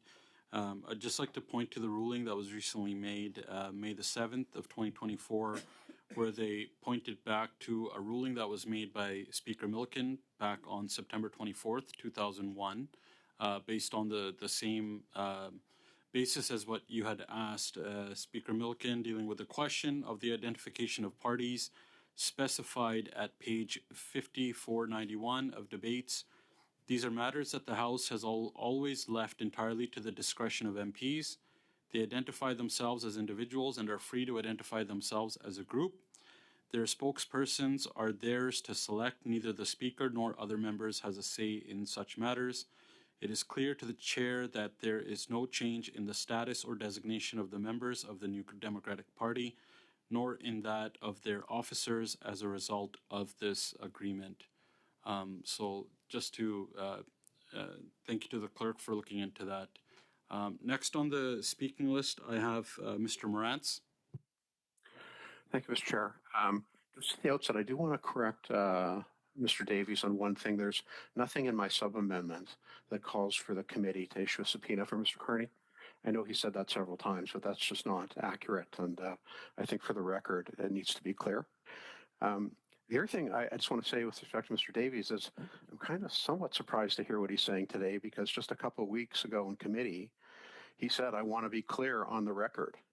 I look forward to Mr. Carney's coming to this committee at the appropriate time and the appropriate study, which can happen in the next 2 months. So I don't know if his position has changed since 2 weeks ago, or maybe it'll be different next week when we actually, or whenever we finally get to vote on the sub-amendment. But it is odd to hear him changing his position depending on where the politics are most advantageous for his party.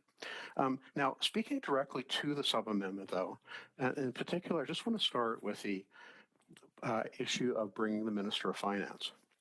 So one of the reasons it's really important to have the Minister of Finance in committee is because the Minister of Finance actually wrote a letter to the committee chair in October. On October 6th, she wrote a letter, and it had to do with the 5-year review of the Proceeds of Crime, Money Laundering, and Terrorism Act. So the appearance of the finance minister would be directly relevant to discussing the issue of money laundering in Canada.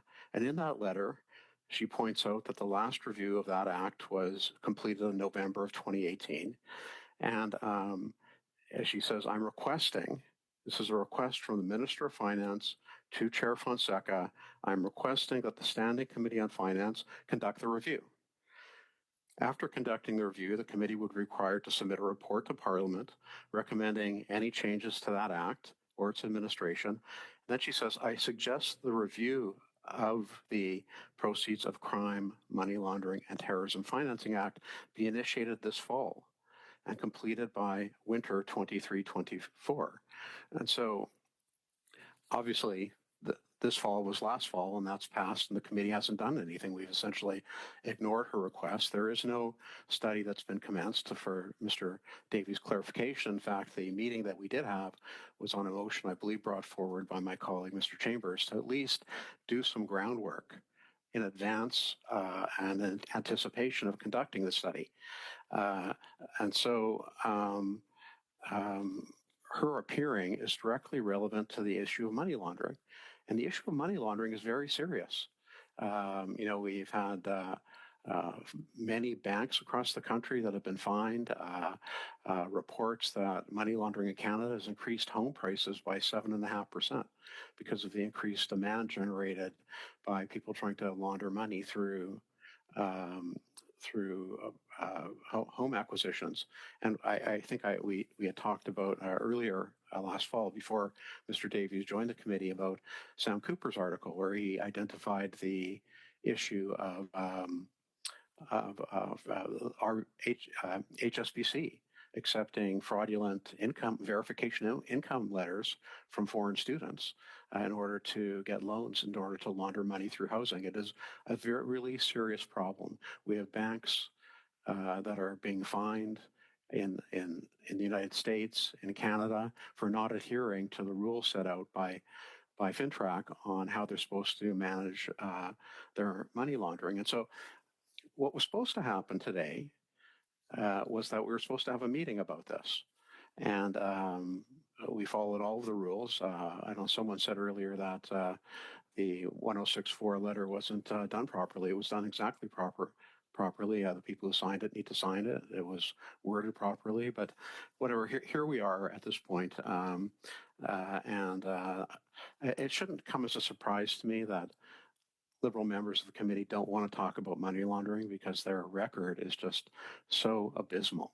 After 9 years in office, the problem has gotten so much worse. And Canada's enforcement of money laundering is being noticed internationally.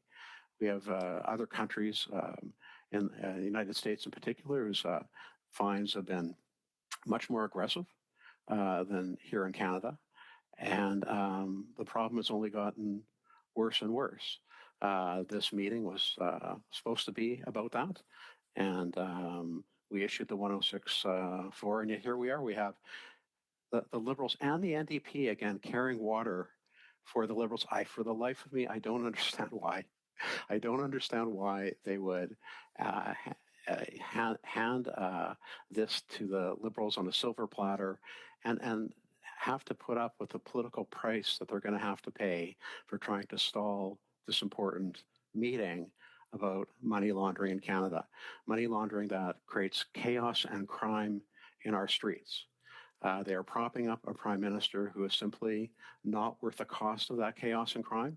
And Conservatives are here today trying to do something about it, and Liberal members are blocking it. We have other examples. And again, if the Minister of Finance comes to the committee, I'd like to talk to her about this letter and ask her if she's disappointed that Liberal members of the committee wouldn't support Mr. Chambers' motion, which is actually about... Point of order, Chair. Point of order, Mr. Turnbull. Mr. Chambers never moved a motion. I don't know what Mr. Morantz is talking about, but we only had a few utterances from Mr. Chambers, and obviously we knew that the meeting was supposed to start as a continuation of the previous meeting, and I'm sorry that Mr. Morantz hasn't gotten his way, and following procedure is not within not within his I guess general Mr. Turnbull, this values isn't and a point ethics, of order. but it's strange. Go ahead, Point of order, Mr. Morantz. Chair.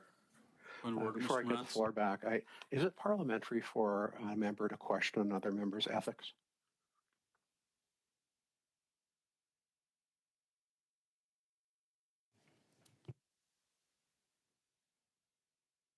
Mr. Chair, on that point of order.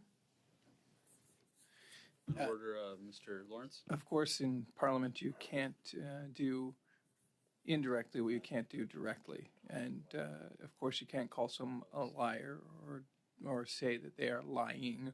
And calling someone's ethics is, in my view, analogous to that. And quite frankly, it just undermines the collaboration within this committee.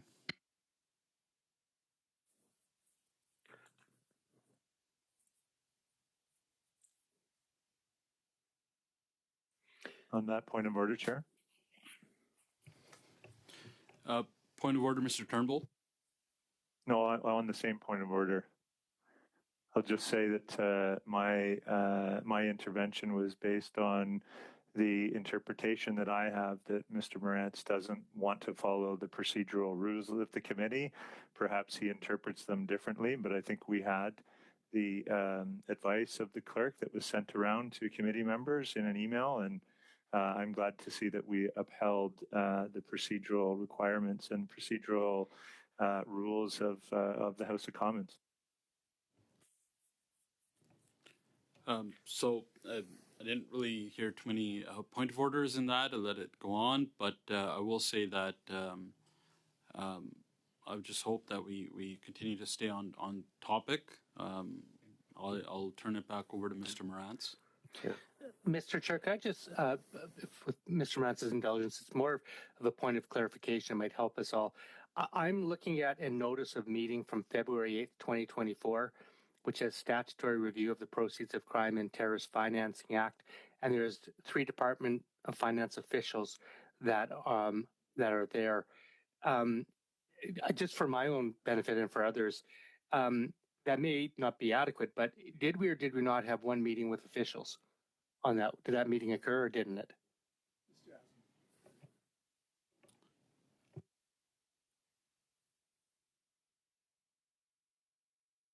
On that point of clarification, Mr. Chair. Mr. Chambers, on that point of clarification. Thank you very much. My understanding, and perhaps the clerk could confirm, the committee has not agreed to undertake any study of the Proceeds of Crime and Money Laundering Act, as in there is no motion that has been adopted by the committee to review that act.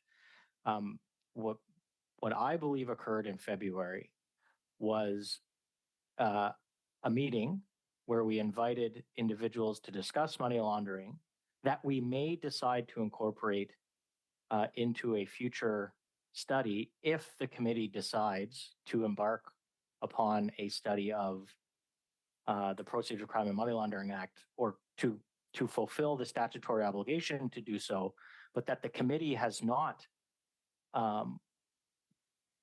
decided to embark on that statutory obligation to study that act, as in we have not agreed to accept the Minister of Finance's request because we have not adopted a motion to such. Thank you. Well, if I might, I'm reading from the transcript of the meeting. Wait, Mr. Chair, do I have the floor? I would Is this just still say on a to point wait. of order, or what are we doing? Colleagues, I'd just say wait to be recognized before you speak. I just to clear up some of the points that have been brought up. Yes, officials were here to talk about money laundering once. That's correct, Mr. Davies. Mr. Chambers, you're also correct in the sense that no motion has been passed as of yet with regards to money laundering. And so that's where we're at today. I thought that's what the 106.4 today was for. Obviously, it was overturned.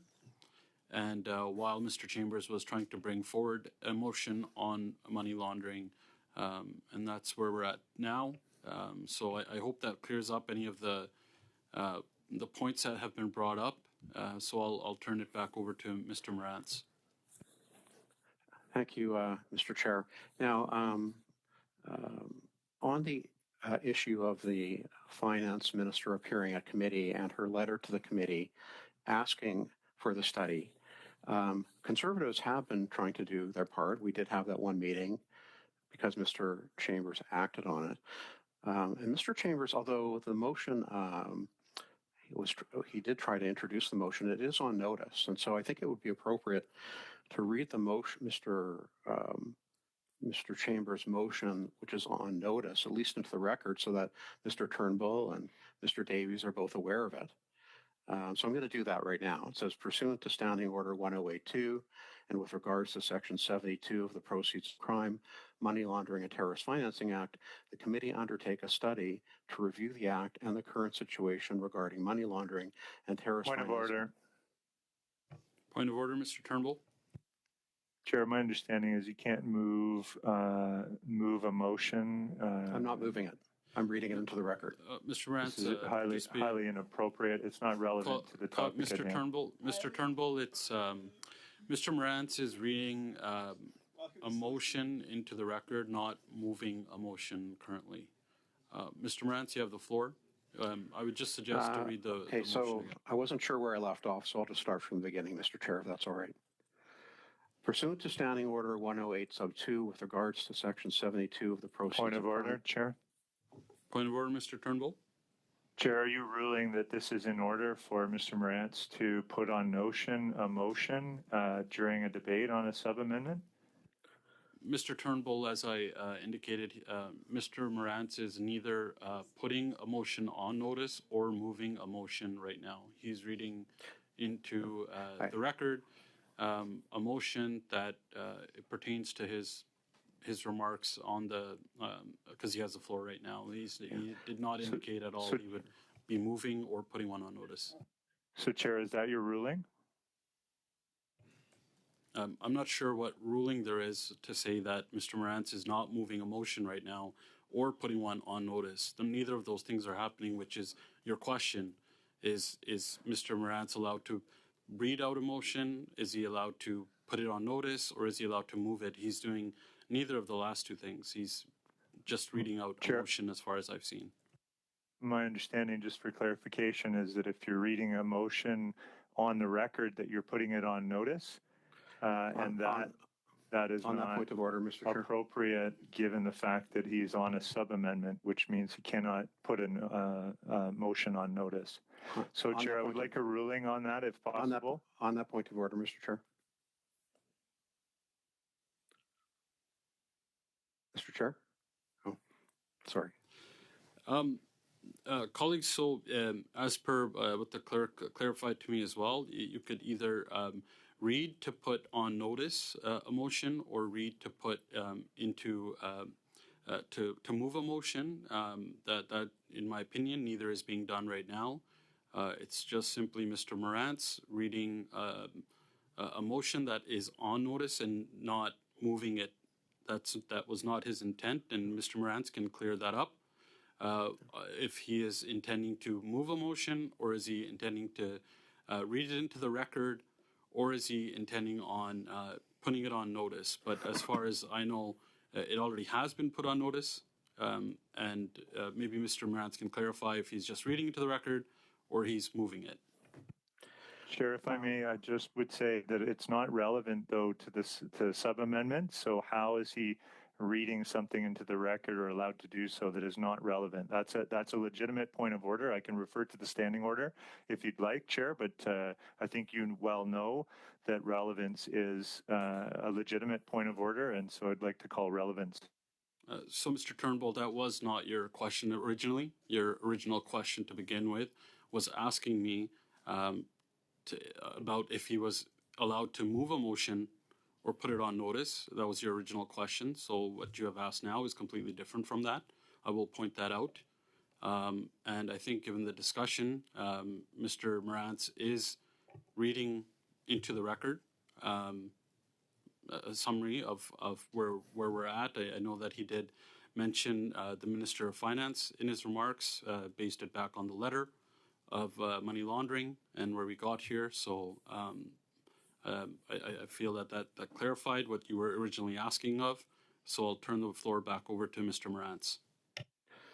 Thank you, Mr. Chair. And I realize Mr. Turnbull's new to the committee, so I'll just point out to his attention that on Tuesday, March 19th, a motion was put on notice.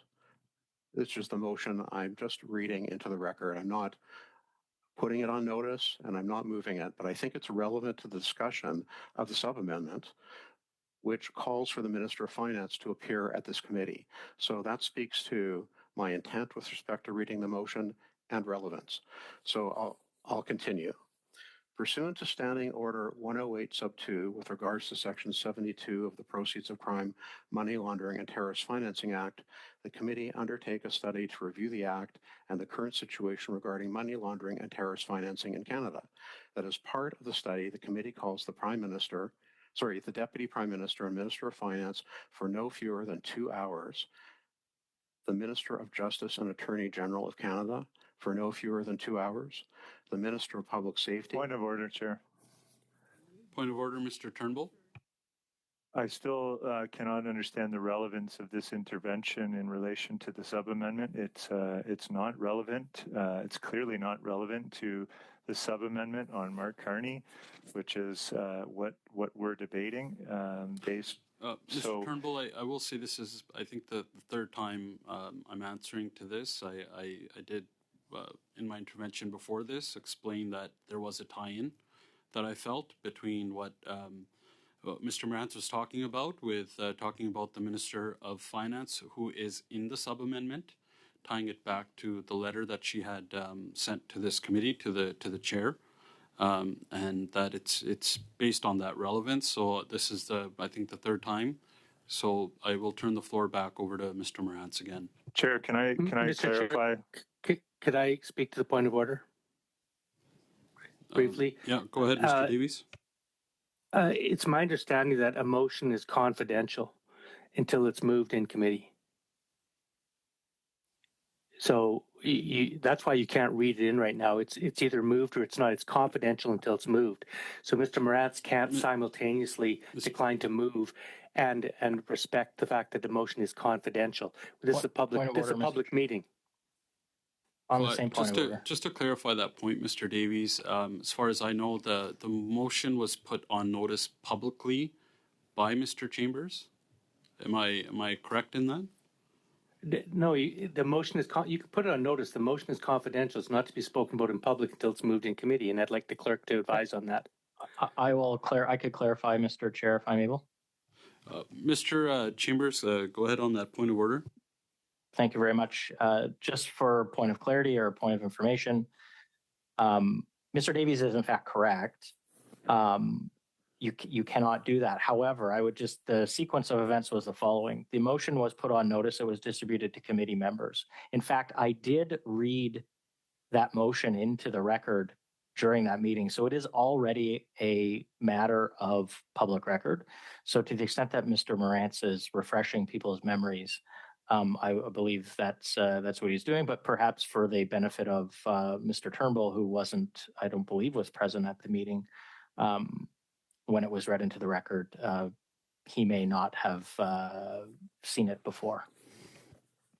Thank you, Mr. Chambers. Yes, that's what I was talking about, that it was read into the record once before.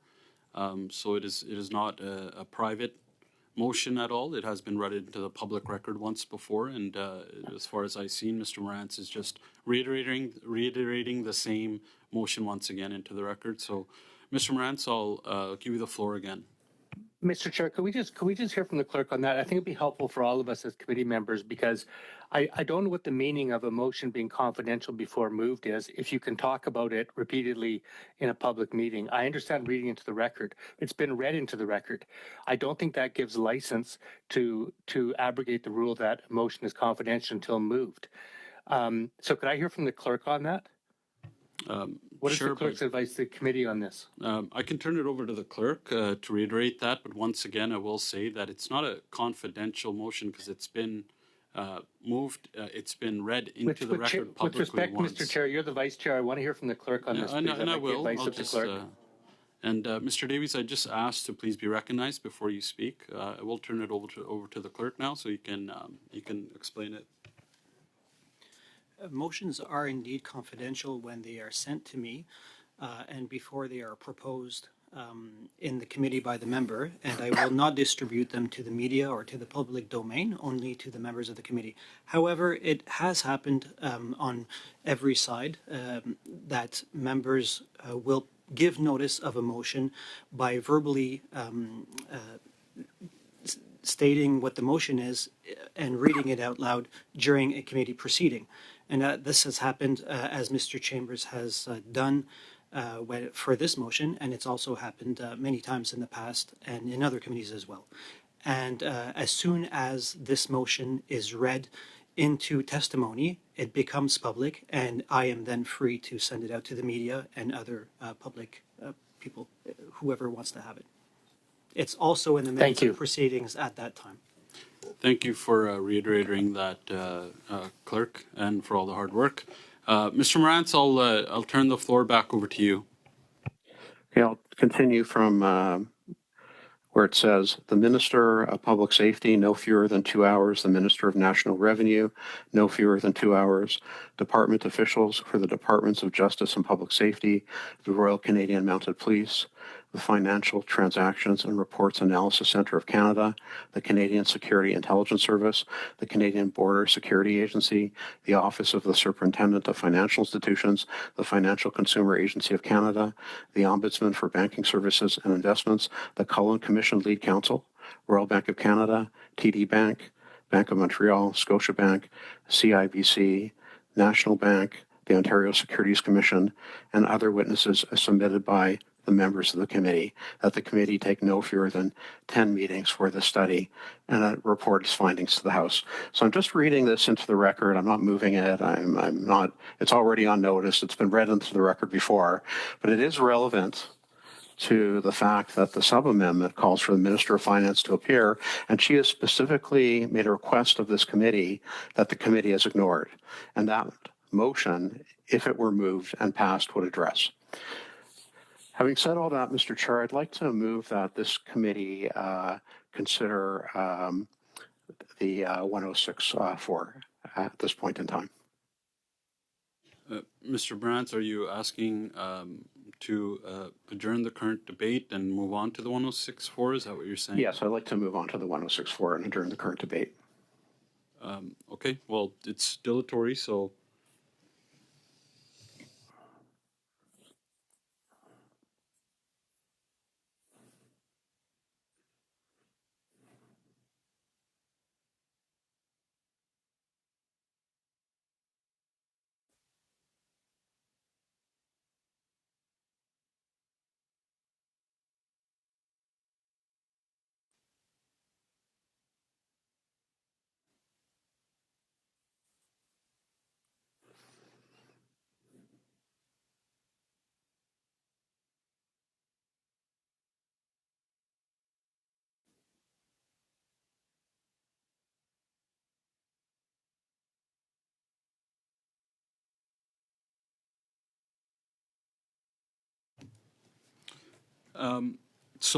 Colleagues, because this motion that was put forward has a condition on it to move to 106.4. It is a debatable motion, and so it is up for debate. Point of order. Do I have the floor, Mr. Chair? Point of order, Chair. Point of order, Mr. Turnbull. My understanding is you can't move a motion if it's not dilatory if we're already on a sub-amendment debate. So Mr. Morantz cannot move a non-dilatory motion while he has the floor. That would circumvent debate on the very sub-amendment that we've been debating for the entire meeting. So, Mr. Turnbull, since what Mr. Morantz is moving is a dilatory motion, it has a condition on it to move to 106.4 as well. So given that it also has a condition on it and not just the dilatory motion of adjourning, that it is debatable according to the clerk. Point of order, Chair. Point of order, Mr. Turnbull. My understanding of the definition of a dilatory motion is that it has to move directly to a vote without debate. So how can it be a dilatory motion that then has a condition on it that would require debate? That doesn't make sense. That's not consistent with every procedural rule that I've learned since coming to the House of Commons in the past 5 years. Mr. Turnbull, so of course, a dilatory motion is to end the debate. But since this one has a condition on it, which was verified by the clerk, because it has a condition on it, it is debatable, and that's where we're at right now. So that's the decision we've made. That is the after talking to the clerk. So I do see. I'd like to challenge the chair on that. Okay, so we'll go to a vote on that. Before we go, do you want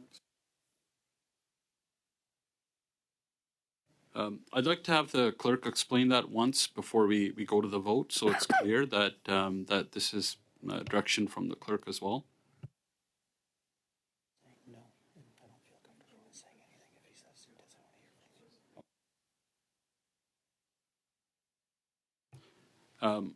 Would the committee be open to hearing the official ruling from the clerk on this, just so that it's clear that this is following full procedure? Is there? Can we get everyone's consent to that? Mr. Turnbull. Mr. Chair, first of all, it's not a ruling from the clerk. It's on advice from the clerk. It's advice from the clerk. It's your ruling, though. We're not listening to a ruling from the clerk. The clerk gives advice. It's your ruling, Mr. Fair Chair. enough, that but is I did get advice from the clerk on that. But I mean, I don't have unanimous consent. I see Mr. Turnbull is shaking his head. He doesn't want to hear from the clerk. I see all of us shaking our head, Chair. We'll go straight and to your the vote. ruling is what I've contested. Mr. Turnbull, I just ask once to be recognized before you speak. So I will go to the clerk to take a recorded vote.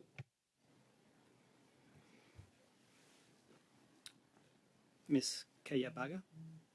I'm sorry, clerk, can you repeat what we're voting on? There's too much chatter. Yes.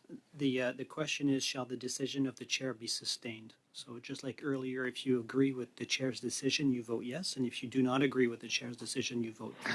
I oppose the chair's decision. Thank you. Just a second, I'm getting substitutions, so just if you will bear with me. Mr. Scarpaleggia?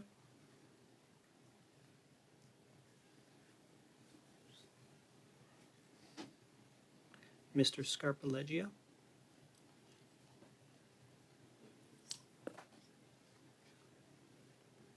I will move on to Ms. Thompson. I oppose the chair's ruling. Mr. Turnbull? I oppose the chair's ruling. Sidhu? Oppose. I think Mr. Scarpaleggia was there to replace Ms. Zarowitz, but Ms. Zarowitz is online, so she is able to vote. Ms. Zarowitz?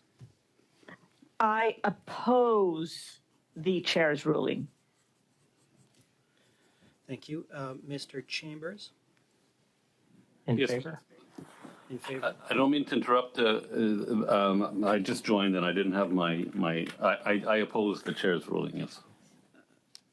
Yes, the member you are substituting is currently in the room, so the substitution only takes effect when the member leaves. Well, I'll take that. Yeah, I'll let the member do their job.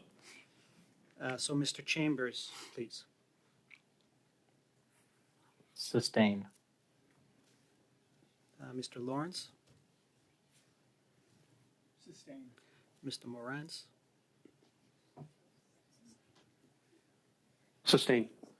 Monsieur Sainte-Marie? Oui. Mr. Davies? I oppose the chair's ruling. Yeas pour 4, 4. Nays contre 6, 6. Point of order. Point of order, Mr. Lawrence? Because ruling the chair is dilatory, I didn't have a chance to interject, of course, but we just voted against the chair enforcing the rules as they're written in Bosch and Gagnon. I'm not sure exactly what that means, but that can't be a good thing, guys. So, Mr. Morantz, you have the floor again.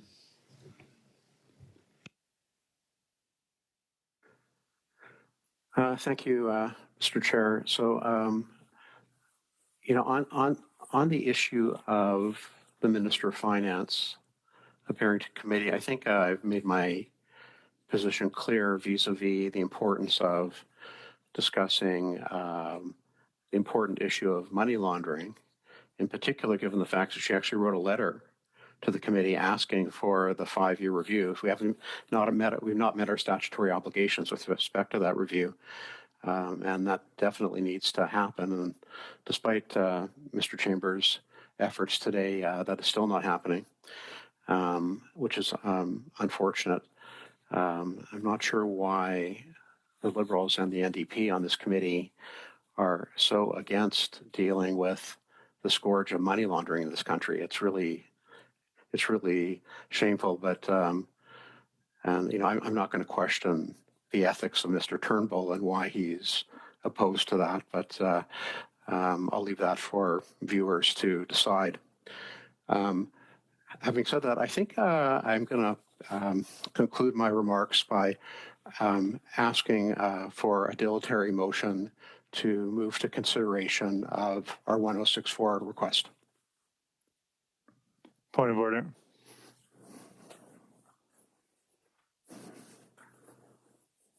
Point of order, Chair. Point of order, Mr. Turnbull. My understanding is that Mr. Morantz already did that and that was already voted on, that matter has been dealt with, and it cannot be repeated by the same member who has not given up the floor. That's a very well-known procedural rule. I know from my time on the Procedure and House Affairs Committee that is not proper procedure. On that point of order, Mr. Chair. Just before that, Mr. Morantz, Mr. Turnbull, so the last intervention by Mr. Morantz to bring this dilatory with condition motion forward, it was overruled by yourself. You brought that forward to overrule the chair, so we didn't actually technically get to this dilatory motion with a condition. So technically it is the first time it's being brought forward. And so I'll turn it over to Mr. Morantz if it's on that same point of order. Well, the motion is different. The last motion had a condition attached to it. This is just a straight up dilatory motion, Mr. Chair. So it's different. Just for sorry, Chair, can I clarify? Sorry, Chair. Before you do, Mr. Turnbull, I will clarify that Mr. Morantz, the way that you put it forward with advice from the clerk, that it is a dilatory motion, but it has a condition on it still, which means it is open for debate. The dilatory portion is curtailing the debate, but there is a condition to continue on with the 1064. So it is open for debate now. Okay, well, so do I have the floor? Yes, Mr. Morantz. And we're debating my motion to adjourn debate on the sub-amendments to continue a new debate on the 1064. Well, if that being the case, you know, so money laundering. Point of order. I have to do a point of order, Mr. Chair. Point of order, Mr. Davies. This is Orwellian. Mr. Morantz just did exactly what he did before, which is introduce a dilatory motion with a condition. That, whether he was able to do that or not, was challenged. You ruled that it was within order, and that ruling was challenged, and the committee overruled that. So that issue has been dealt with. Mr. Morantz has just done the identical thing. And for Mr. Chair, with great respect, for you to say that your first issue wasn't, he can do it again because the first one wasn't dealt with, is absolutely, with respect, wrong. You did deal with it. You ruled, but your ruling was overruled by the committee. The committee is the master of its own procedure and ultimately has the power to make the decision. The decision has been ruled on. The issue has been dealt with. Mr. Morantz is not permitted to then move the exact identical motion that he just moved, that you ruled on and was overruled by the committee. We could do this ad infinitum. And Mr. Turnbull is absolutely correct. The same member cannot introduce the same motion right after it's been defeated. So if your ruling is that Mr. Morantz can proceed with this, I will challenge your ruling again. Just for clarification, Mr. Davies, again, after taking advice from the clerk, originally when Mr. Morantz moved this, it was a dilatory motion with a condition, which, according to the clerk, which I took that advice and applied that, was that it became a debatable motion. Now, we didn't get to that motion because my ruling in regards to it being a dilatory motion with a condition on it, which means it was open to debate, that was turned over by Mr. Turnbull, not the motion that Mr. Morantz brought up. So once again, this new motion that Mr. Morantz has brought forward is a different motion. It's not the same as the one previously, and we technically have not gotten to that because once again, we are open to debate on that dilatory with condition motion, which I got advice from the clerk on. Well, with respect, Mr. Chair, your ruling that it was debatable was overturned, and the committee said it's not debatable. You are now permitting debate on a motion, the identical motion, which was dilatory and non-dilatory at the same time, which is to a dilatory motion to proceed to the Section 106 matter was moved originally by Mr. Morantz. You said that that was debatable. The committee members challenged your ruling, arguing that it was not debatable. Your ruling was overturned. Mr. Morantz, when it goes back to him, now introduces the same motion, which is a dilatory motion to move to 106, and you're permitting debate on it. When the committee just ruled that we do not agree with your ruling that it's debatable. So you are not following the ruling that was just made by the majority of this committee. So, Mr. Davies, with that, then if it's not debatable, then we just go straight to a vote on that. Now it becomes dilatory. So we will move to a vote on Mr. Morantz's motion to go straight to the 106.4. So I'll turn it over to the clerk to take votes on this motion. Ms. Romanado. No. Mr. Scarpaleggia. No. Ms. Thompson. Oppose. Mr. Turnbull. Oppose. Ms. Sidhu. Oppose. Mr. Chambers. In favor. Mr. Lawrence. Sustain. It's a yes or no. Yes. And Mr. Morantz. In favor. Monsieur Sainte-Marie. Oui. Mr. Davies. No. Yeas pour 4, nays contre 6. Okay. I just have a point of order, Mr. Chair. Point of order, Mr. Lawrence. My understanding is that that the procedure set out before us, I believe the source being Boston Gagnon, but it's the standing orders, please correct me, that where you have a dilatory motion with a condition that it is debatable and that is set in law, the regulations, can we just on a majority basis decide to depart from either the standing orders of Boston Gagnon at any time? This would be interesting as when we form government. Thank you, Mr. Lawrence. So the clerk has advised that yes, that committees are masters of our own domain in here. So that is a decision that was made by the committee. Okay, so I'll move on to the speaking list that I have. I have Mr. Chambers had his hand up. Thank you very much, Mr. Chair. So I believe we're on the sub-amendment. Is that correct? The sub-amendment of the amendment? Correct. Thank you, Mr. Chair. So having Mr. Carney appear isn't like having any random private citizen. This individual has a campaign manager, has appeared at other Senate committees, other House committees in the past as well. and is holding private get-togethers about his plans for the future of the country. For those Liberal Party members of caucus who are supporting other candidates for the leadership who also have campaign managers, should want Mr. Carney to face the same level of parliamentary scrutiny that their preferred choice faces on a regular basis.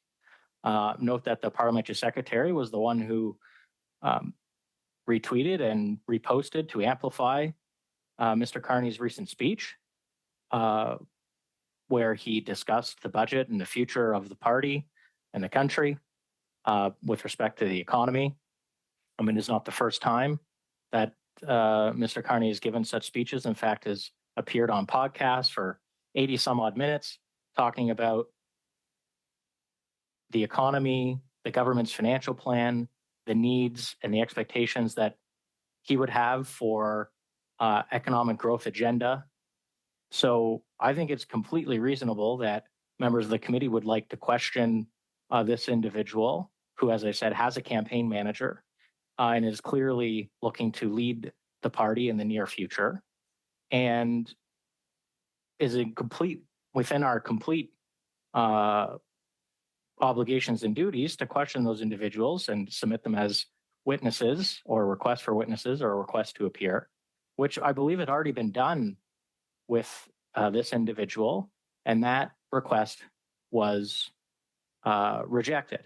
I recall my NDP colleague, whom I hold in high esteem, recently suggesting that if a request to appear had been rejected by any witness, that perhaps a summons would be appropriate.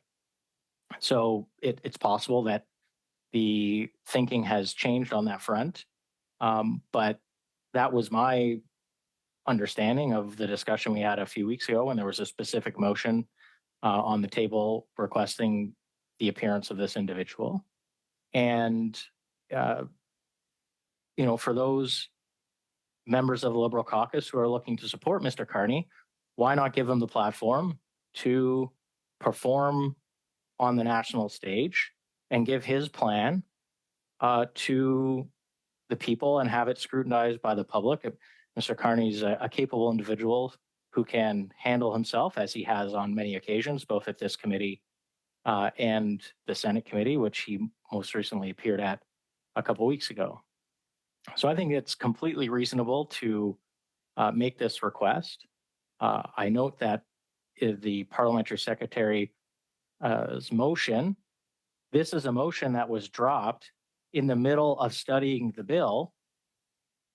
So in fact, it's the government's motion itself that's preventing the study of the bill. We were studying the bill. We were in rounds of questioning with witnesses, and the government decided to interrupt that to bring a programming motion that it knows would not have the support or a consensus of the committee in order to try to frustrate the ability of the committee to perform its duties in reviewing the bill. It actually wants to fast track this bill through the committee process, as it does every single spring. And so it is in fact the government's motion that is preventing the studying of this bill because it is inadequate, as has been pointed out, by the way, by Mr. Davies in the NDP. It is inadequate in that it doesn't provide for enough witness testimony. Conservatives have said it's inadequate for other reasons, and we would like to include additional items. For example, I appreciate Mr. Turnbull's parliamentary secretary's recommendation that the motion include reference to money laundering, but it is by far and away inadequate from what has previously been done to study money laundering. The last parliamentary committee which studied the Money Laundering Act, the Proceeds, Crime and Money Laundering Terrorist Financing Act, was 14 meetings. Mr. Turnbull. Mr. Chambers continues to mislead this committee with his comments here.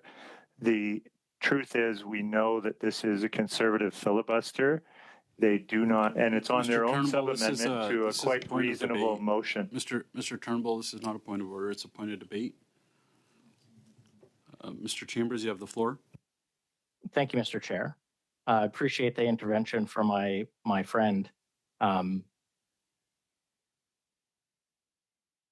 It is not a reasonable motion in the sense that you have multiple parties, including all opposition parties, including the coalition partner, suggesting that the motion is inadequate for one reason or another. That includes the NDP, it includes the Bloc, and includes the Conservatives. So it seems bizarre that the government would like to bring the programming motion, interrupt the study of its own legislation when it knows the end result. This happens every single spring. The government tries to have a programming motion with the shortest amount of committee study time, with the fewest amount of witnesses testifying. It makes one wonder what's actually hiding in the 600-page budget bill. This is how we got the SNC-Lavalin scandal. Too fast a review by committee. I think Mr. Davies has made an excellent recommendation to increase the number of meetings. Conservatives have some other ideas as well, so that we hear from more witnesses. We have at least 1 week, maybe 2, additional buffer to have more witness testimony before we have to get this bill back to the House.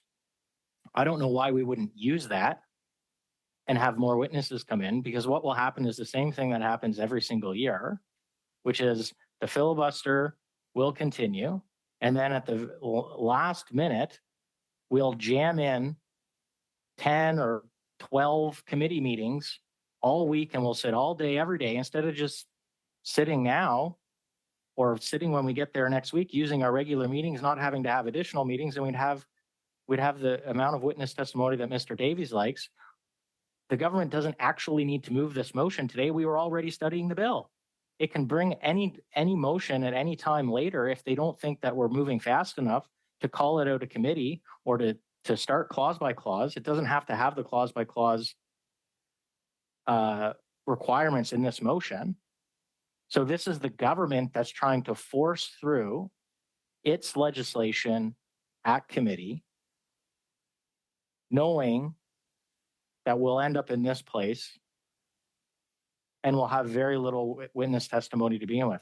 I'd also point out, we've only had one round of departmental officials testifying on the bill. So it seems rather bizarre that we're preventing a 1064 motion because the government wants to continue to debate a programming motion. So with that, Mr. Chair, I will move that we adjourn the debate.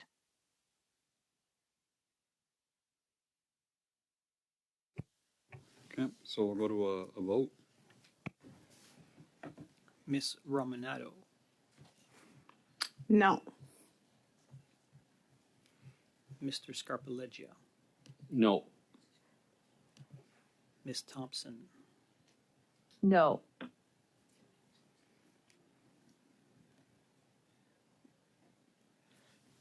Mr. Turnbull, Oppose.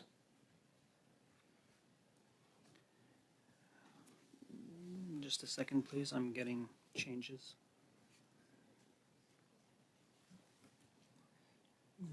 Mr. McDonald, Mr. Ken McDonald. It doesn't seem to be in the room. I will move on to Mr. Chambers. Yes, if that's on me, Mr. Clerk. Yes, that was for Mr. Chambers. Mr. Lawrence, Yes. Mr. Morantz, Yes. Mr. Sainte-Marie, Oui. Mr. Davies. No.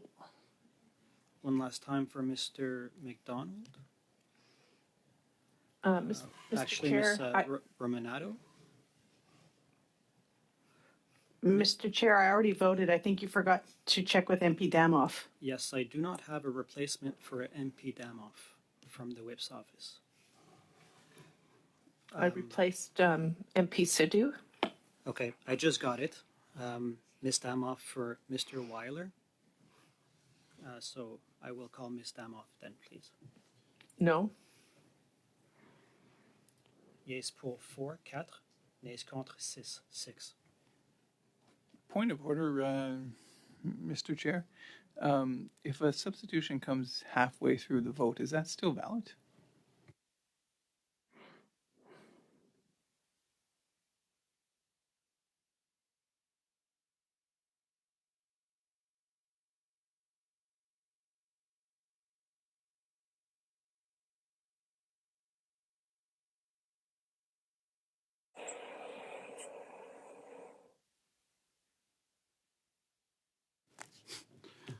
I'm